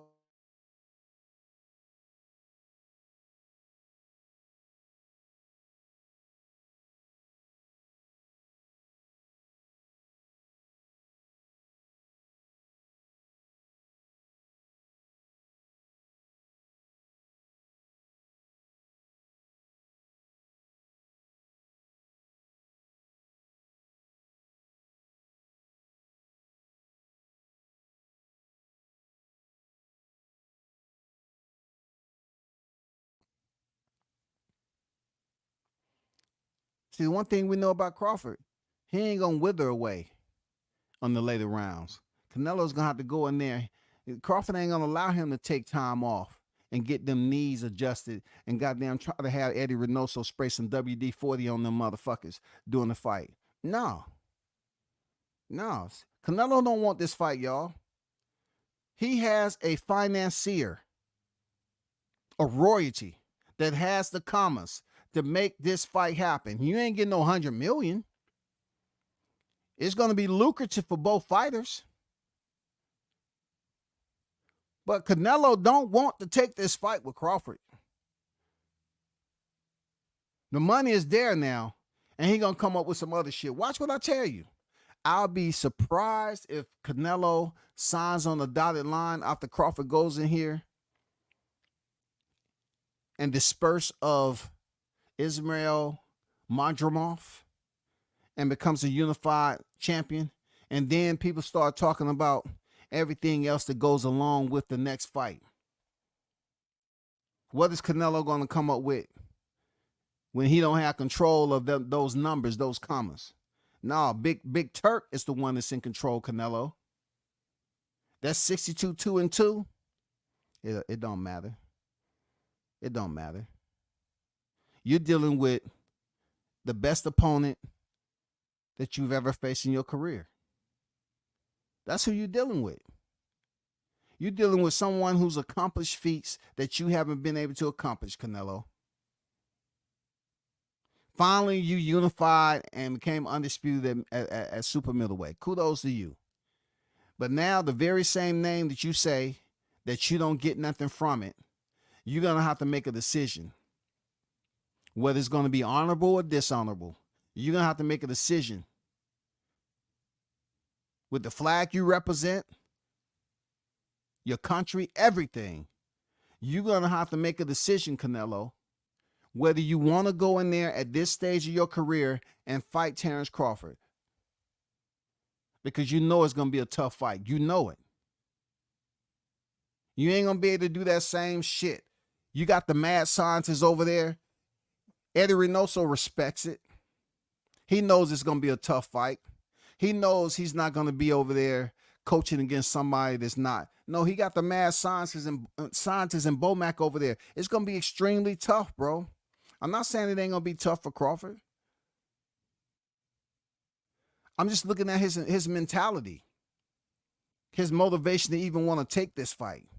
You know what I'm saying? His hunger to want to go in there and beat the so-called face of boxing right now, Canelo Alvarez. You know, being that he understands he's near retirement. He wants to continue to go from great to greater. He wants to continue to build on his legacy. I'm telling you, the construction is different. And y'all need to start preparing yourselves for this heartache, y'all. You know what I'm saying? Y'all better start preparing yourself. That green, white, and red, you better start preparing yourself.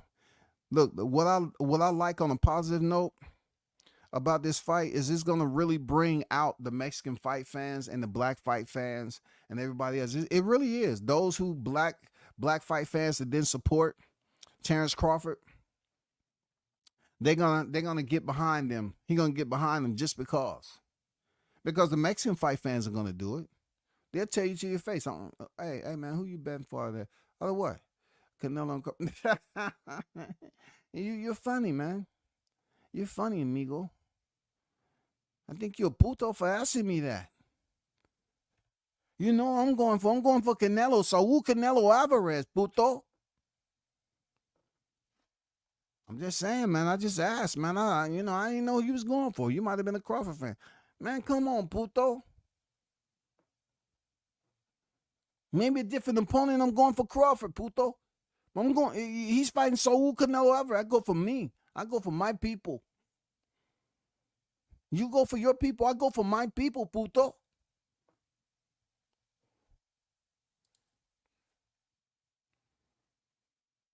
Shout out to Jay in the building. Big Monster Boxing in the building. What's good? Turk Al-Sheikh said he very angry with the IBF because they want to strip Canelo if he doesn't fight William Skull, his Mando. Shout out to Toby for dropping that. William Skull, I believe that is his name, Toby. With a C, of course.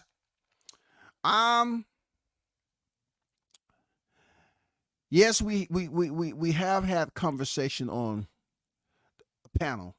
You know, it was only one panel, thank God, because I don't want to be on many panels talking about William Skull. But on the Mac Mob, we was discussing William Skull, this new entity. 22. Carissa Shields doing her rant. She was talking about how male fighters fluff their records and everything. She must have been talking about William Skull. Because William Skull is 22.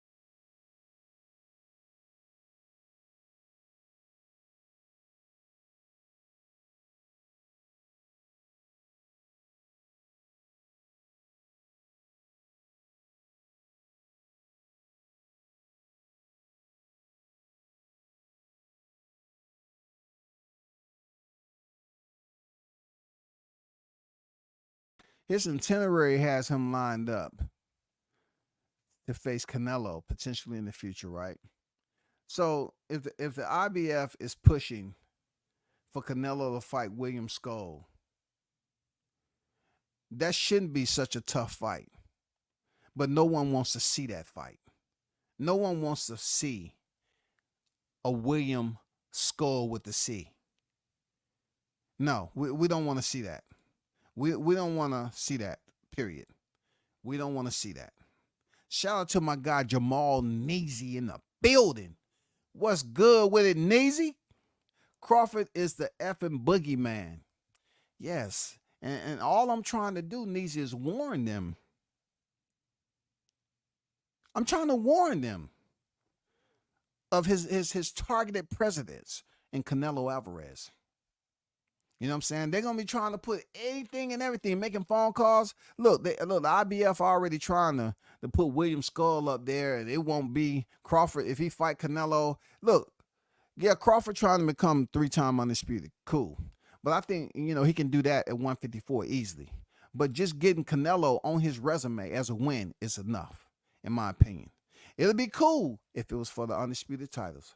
But if they want to put William Skull up there and say, hey, we done seen this shit before. We done seen how, the IBF, I can't say they racist. No, because I seen them at 160, take the IBF title away from Gennady and somebody else. They gave Sergey Derevyanchenko damn near umpteen amount of times to win that IBF chip because they stripped the champion and then moved him over to the WBC.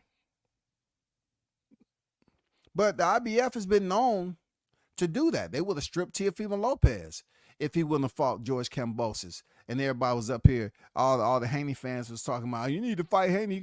He would have went over there, the IBF would have stripped him. And Kambosos would have came the IBF world champion. And then we wouldn't have seen no fight between him and Lomachenko. You know what I'm saying? So, but shout out to my guy, Jamal Neasy in the building. I got Bud in that one for real. Hey man, all I'm saying, fight fans, you gotta stand on who you support. You know what I'm saying? If you don't support Crawford, then hey, that's up to you. You're a grown ass adult. All I'm saying, I want to see greatness. Turk, he has the commas. He can make the fight happen. I don't think Canelo want that fight. I believe in my heart that Canelo feels that this is a very tough fight against a fighter that he want to say, and that's a small fighter. He gets nothing from it, but yet he does get something from it. He does. You know what I'm saying? He does. He just don't want to go out in his career as Crawford taking away his glory. You know what I'm saying? Canelo wants to leave this legacy of this era and go to the Hall of Fame and have people talk about him. Oh, one of the best Mexican fighters ever. They don't want them talking about Crawford at his Hall of Fame ceremony. Everything was good just a week ago until Turk Al-Sheikh came in and presented Canelo with the commas. I say, no, senor, don't take the fight, senor. And Canelo said, no, I want that money. I'm about to retire. I need it. I'm about to retire. I need that money. I can beat him. No, I'm telling you, amigo, you can't, senor. You can't. You can't beat him. He's special. You can't win. Who are you anyway? Are you Mexican? Are you from the fabric of Mexico? Do you get it to the core, senor? Do you, senor? You coming off as a real hater? I'm Canelo Saul. They're going to be goddamn at war. They're going to be at war over this shit, y'all. That's when all the Mexican fight fans going to bond together, and then every other fight fan going to bond together.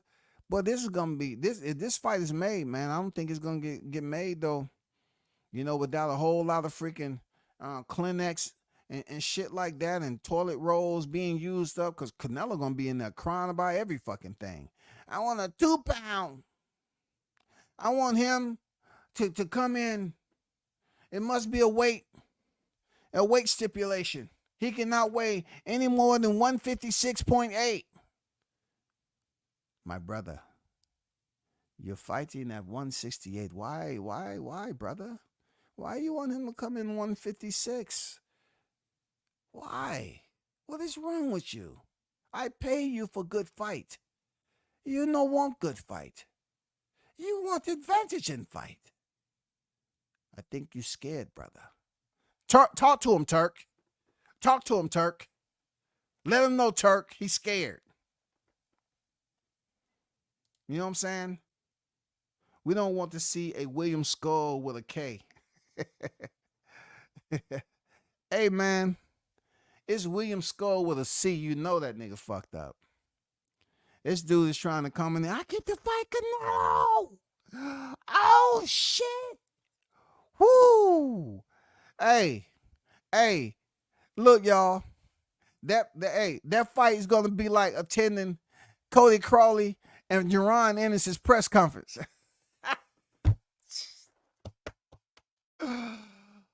Ooh, they gonna have like 15 people all day. Hey, senor, we here to support you. We got uno, dos, it's about 23 of us, senor. We good. William Skull is just gonna be happy to be there, man. You know, he gonna be so nice to Canelo, or not. William Skull might come in there and be disrespectful. William Skull, if you need to grab your cojones, Williams, and say, hey, I'm coming there to knock your punk ass out. And then you start boxing in 15, man, you old as shit, man. I'm about to come in there and goddamn show you the door. That's what I'm saying. Egress. William Skull might be on that demon time, y'all. William Skull, nigga with a C. Recognize that, man. Stop playing. You know what I'm saying? We want to see William Skull. If you had a K for kill, then I'd be like, nah, this nigga might be a sleeper. He might be dangerous, y'all. That K, man. Anybody you know with a name with Skull with a K, the nigga's dangerous. You know, skull and crossbones, nigga. That's dealing with death right there. Posthumous type shit, dog. I think this is it. This nigga look for real. No, we don't get that with Skull. You know, matter of fact, before I get up out of here, I have to pull up William Skull. Why? Because he absolutely raped my attention right now. William Skull, I have to visit you again. El Indomitable. So, yes, he is a Cuban fighter, so yeah, you know, a Mexican Cuban. You know what that rivalry's like, right? And but his residence is in Berlin, Germany. So I don't know how much of the Cuban is still left in him. But what we can say is, I do know how to read numbers, y'all. I'm gonna try my best. His first fight was a 4-rounder. He finished it with a KO. Second, same thing, 6-rounder, KO. Third fight, unanimous decision with a guy that was 0-3. That was a 6-rounder. Another 6-rounder, a guy was 4-5. Another 6-rounder, guy was 3-6. Now you see what I'm talking about? Oh man, quality. Woo! 8-rounder, a guy 21-9-3. A 6-rounder, he got the TKO and got his 4-3. 6-rounder, a guy that was 22-16-4. Another 6-rounder, a guy that was 77-2. 8-rounder, a guy that was 1-27. This is 2018. He was 1-27, y'all. Don't get hyped up. 1-27 is just numbers, y'all. Another 8-rounder against a guy that was 24-16. Another 8-rounder, guy that was 28-9-2. Okay, look at those numbers, y'all. Look at those numbers. Okay, 12-rounder. Right, he stopped him in the 6th round, 14-1. His next opponent, 8-rounder, 32-18. Okay, all right. Okay, bear with me. 8-rounder, the guy was 12-3-2.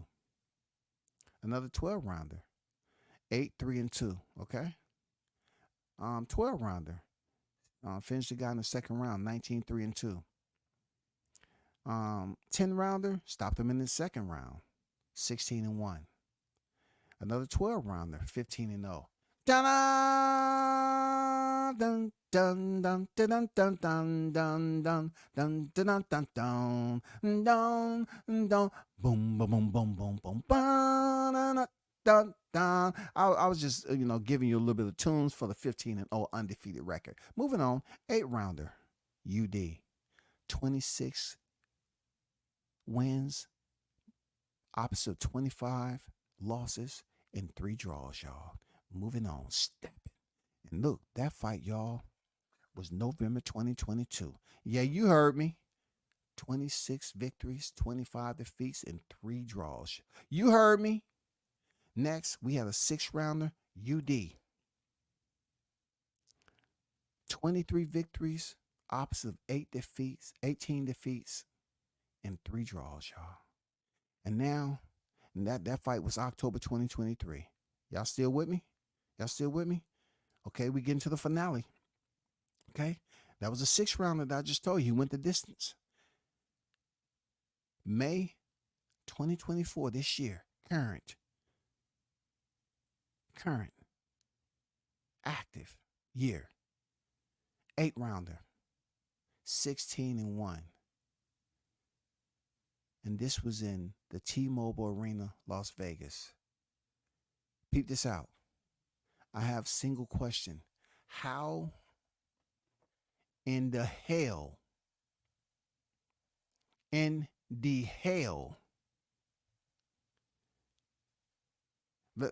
me pull this up now. Okay? Documentation beats everything, right? How? Oh, how? How? Oh, how? How in the hell? I said, how in the hell? Let me share this. So, you're trying to tell me they're going to strip Canelo Alvarez of the IBF championship if he don't fight William Skull? Did y'all see that right there? William MF and Skull, y'all. William Skull is the IBF mandatory for the super middleweight division.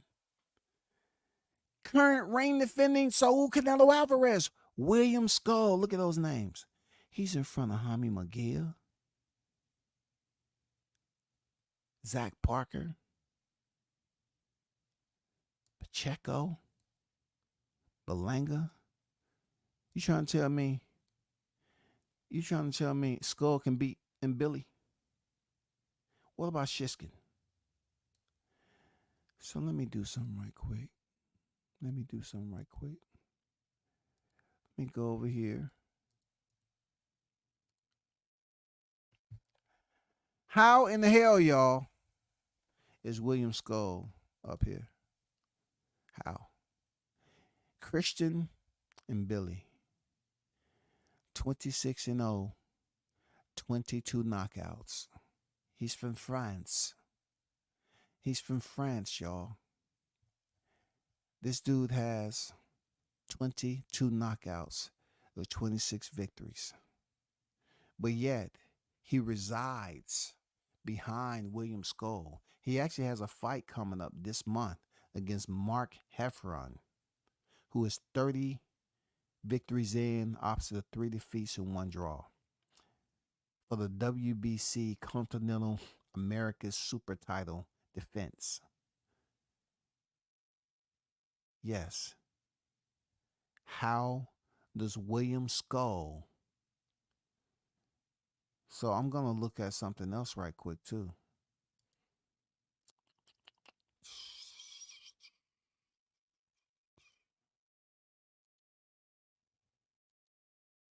for a second.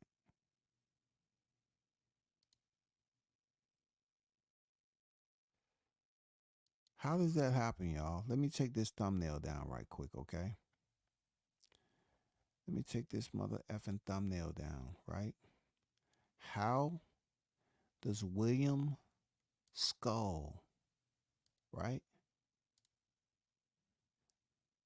And Billy is 26-0, 22 knockouts that I have highlighted.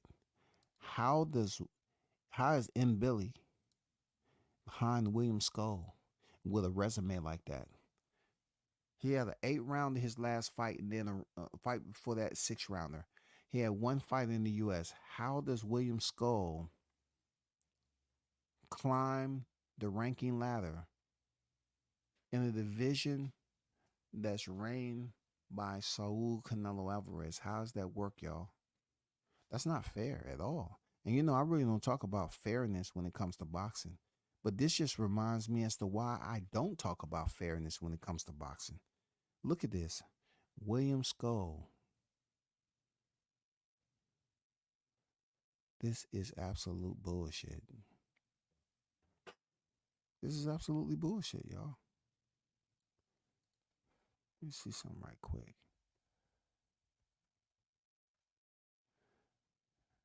You know where I'm about to go. You know where I'm about to go. I'm about to find something out right quick. I smell a goddamn can of sardine. I do. I'm about to check some out right quick. I want to check something out. So let me go up here.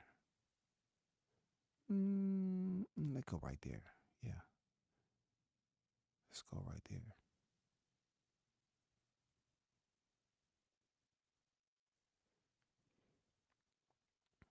So what I'm doing is, hold on for a second. Hold on for a second.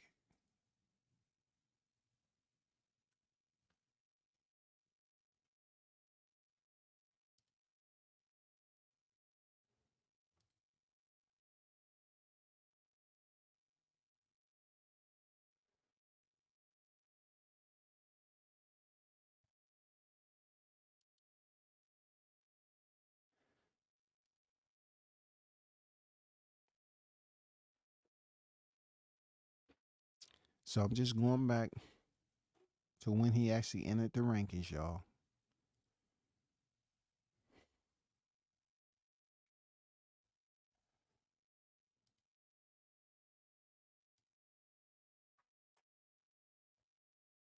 Wow. Wow. This is crazy. This is wild, y'all.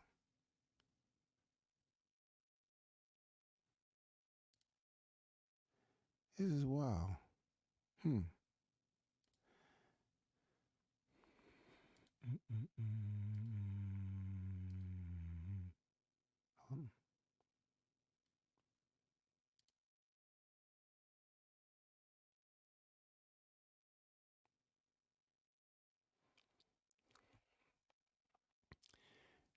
They must have knew I was coming over here to look up this shit.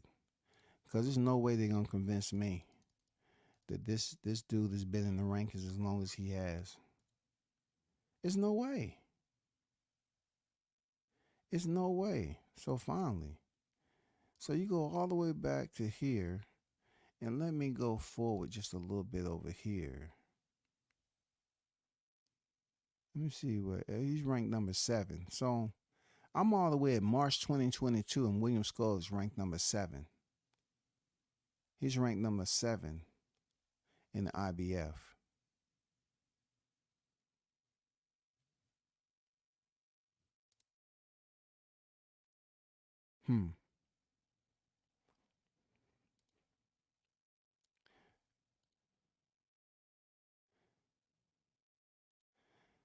But y'all, hey, this dude has been up in the rankings for the whole year of 2023. William Skull has been in the freaking IBF rankings the whole year of 2022, y'all. You know what I'm saying? He's been in the rankings for the whole year of 2023. Real talk. Let me see when he made it up to number one. Let me see. Let me see. Let me see.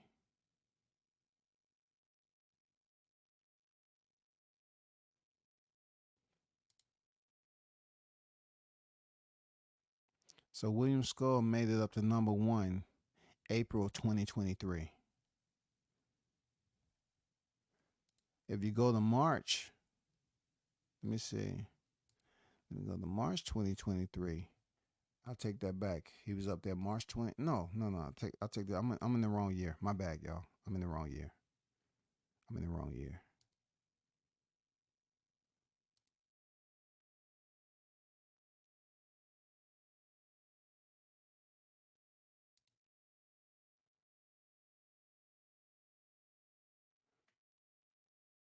So in 2022, December 2022, he's number one.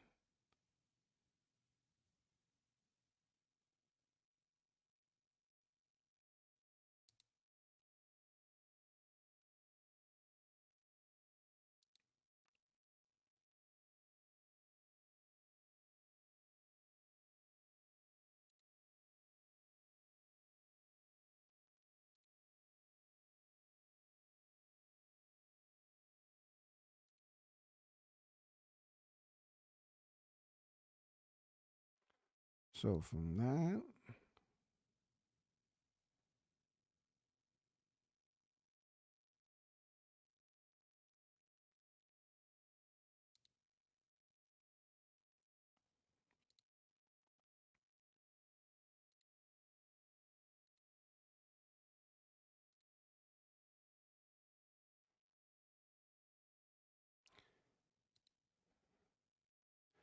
so 2022, he's not up there. March 2022, I think is when I was trying to. No, not March 22 either.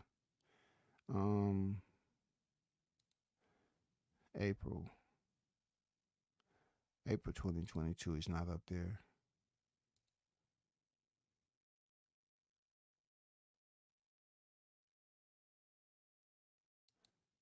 Okay, May of 2022, he's not up there. June 2022, William Skull. Look, y'all. Let me go back. Let me share a screen with y'all right quick. 5/20/22. I'm gonna share a screen with y'all right quick, just so you can see the bullshit. For real, this is crazy, yo. Look at the IBF, right? All right, this is for 5/20/22, right? And this is for the super middleweight 168-pound division. If you look right here, William Skull is number 7. So, you know, I don't often do lives on freaking rankings. The one that I only did, you know, was Jerron Ennis in depth of how the ranking systems has no freaking policies and guidelines. This is another example how William Skull is number 7. Look who's in front of him. Number 1, 2 is not rated. All these 6, you actually have live bodies here, right? You know what I'm saying? Live bodies. This is May 2022. If you go to June 2022,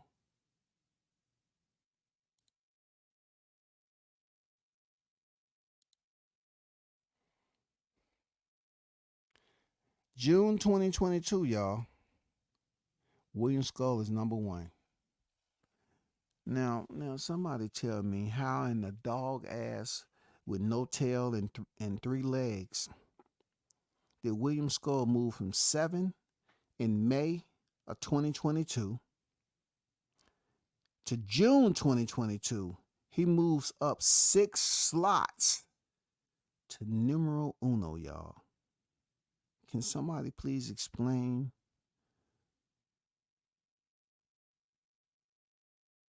how that works? How does that work? Real talk. William Skull in this right here, we're talking about June 2022 is in front of Caleb Plant. In front of Caleb Plant, y'all, with a record. Like I just read off, with a record like this. He's in front. How in the caterpillar shit does a slime move like this happens? And they're trying to enforce a mandatory? And you say, no, no, no. What you need to do is enforce an investigation on how someone can go from May 2022 and 7th, ranked 7th in IBF, to number one. Number one? For number one? Do y'all know anything else about that? Shout out to KQKC Boxing Network is in the building. What's good with it, brother? I see you on deck. WCS, what's good, brother? KQKC Boxing Network, what's good with you, man? Appreciate you pulling up, no doubt. Y'all definitely go check out KQKC, man. Sub to his channel, support the brother. You know what I'm saying? The singing OG. Salute to you, man. Shout out to Bruce Gas Boxing Jazz and more, man. The OG in the building. What's good with it? The window to the past. You know what I'm saying? The boxing and the future. What's good with it? He said that's one dangerous mofo. Hey, you ever seen somebody move from slot number 7, May of 2022? The next month, June 2022, he's numero uno in the rankings now. From June 2022 to the current, what did William Skull with a C do to maintain that slot, y'all? Who is his parents? Who did he make amends with? Who owes him from Cuba? How is that brother able to, from June 2022 to June 2023, you know what I'm saying, to May 16th, 2024, how has he been able to sustain a high ranking in the IBF super middleweight rankings? How in the hell? This dude, how in the hell, bro? I don't get it. How in the hell can you do some shit like that? Look, he didn't just move in the rankings. He's been there since June of 2022. I'm just trying to understand, how is that possible? How, brother? But man, hey, y'all hold it down. Big shout out to the hottest chat in the MFing game, A-Side Official. Appreciate y'all pulling up, man. And you know what? Hey, if y'all feel the need, man, next time go live, if y'all can find out what is his point of contact, who is his connect, or who is on his team, how can a guy called William Skull with a C be ranked May of 2022 and 7th and move all the way up 6 slots to number 1 in June 2022, and he's right there as we speak, yo? How is this possible? And people, look, you got people on here that's taking boxing overly serious. They're trying to take social media shit to a whole nother, level and just be mad and angry all the time, when boxing is giving you this right here. William Skull from 7th to 1 in one of the prominent sanctioning bodies, one of the older sanctioning bodies. And they're trying to say they're going to strip Canelo of the IBF title if he doesn't fight William Skull?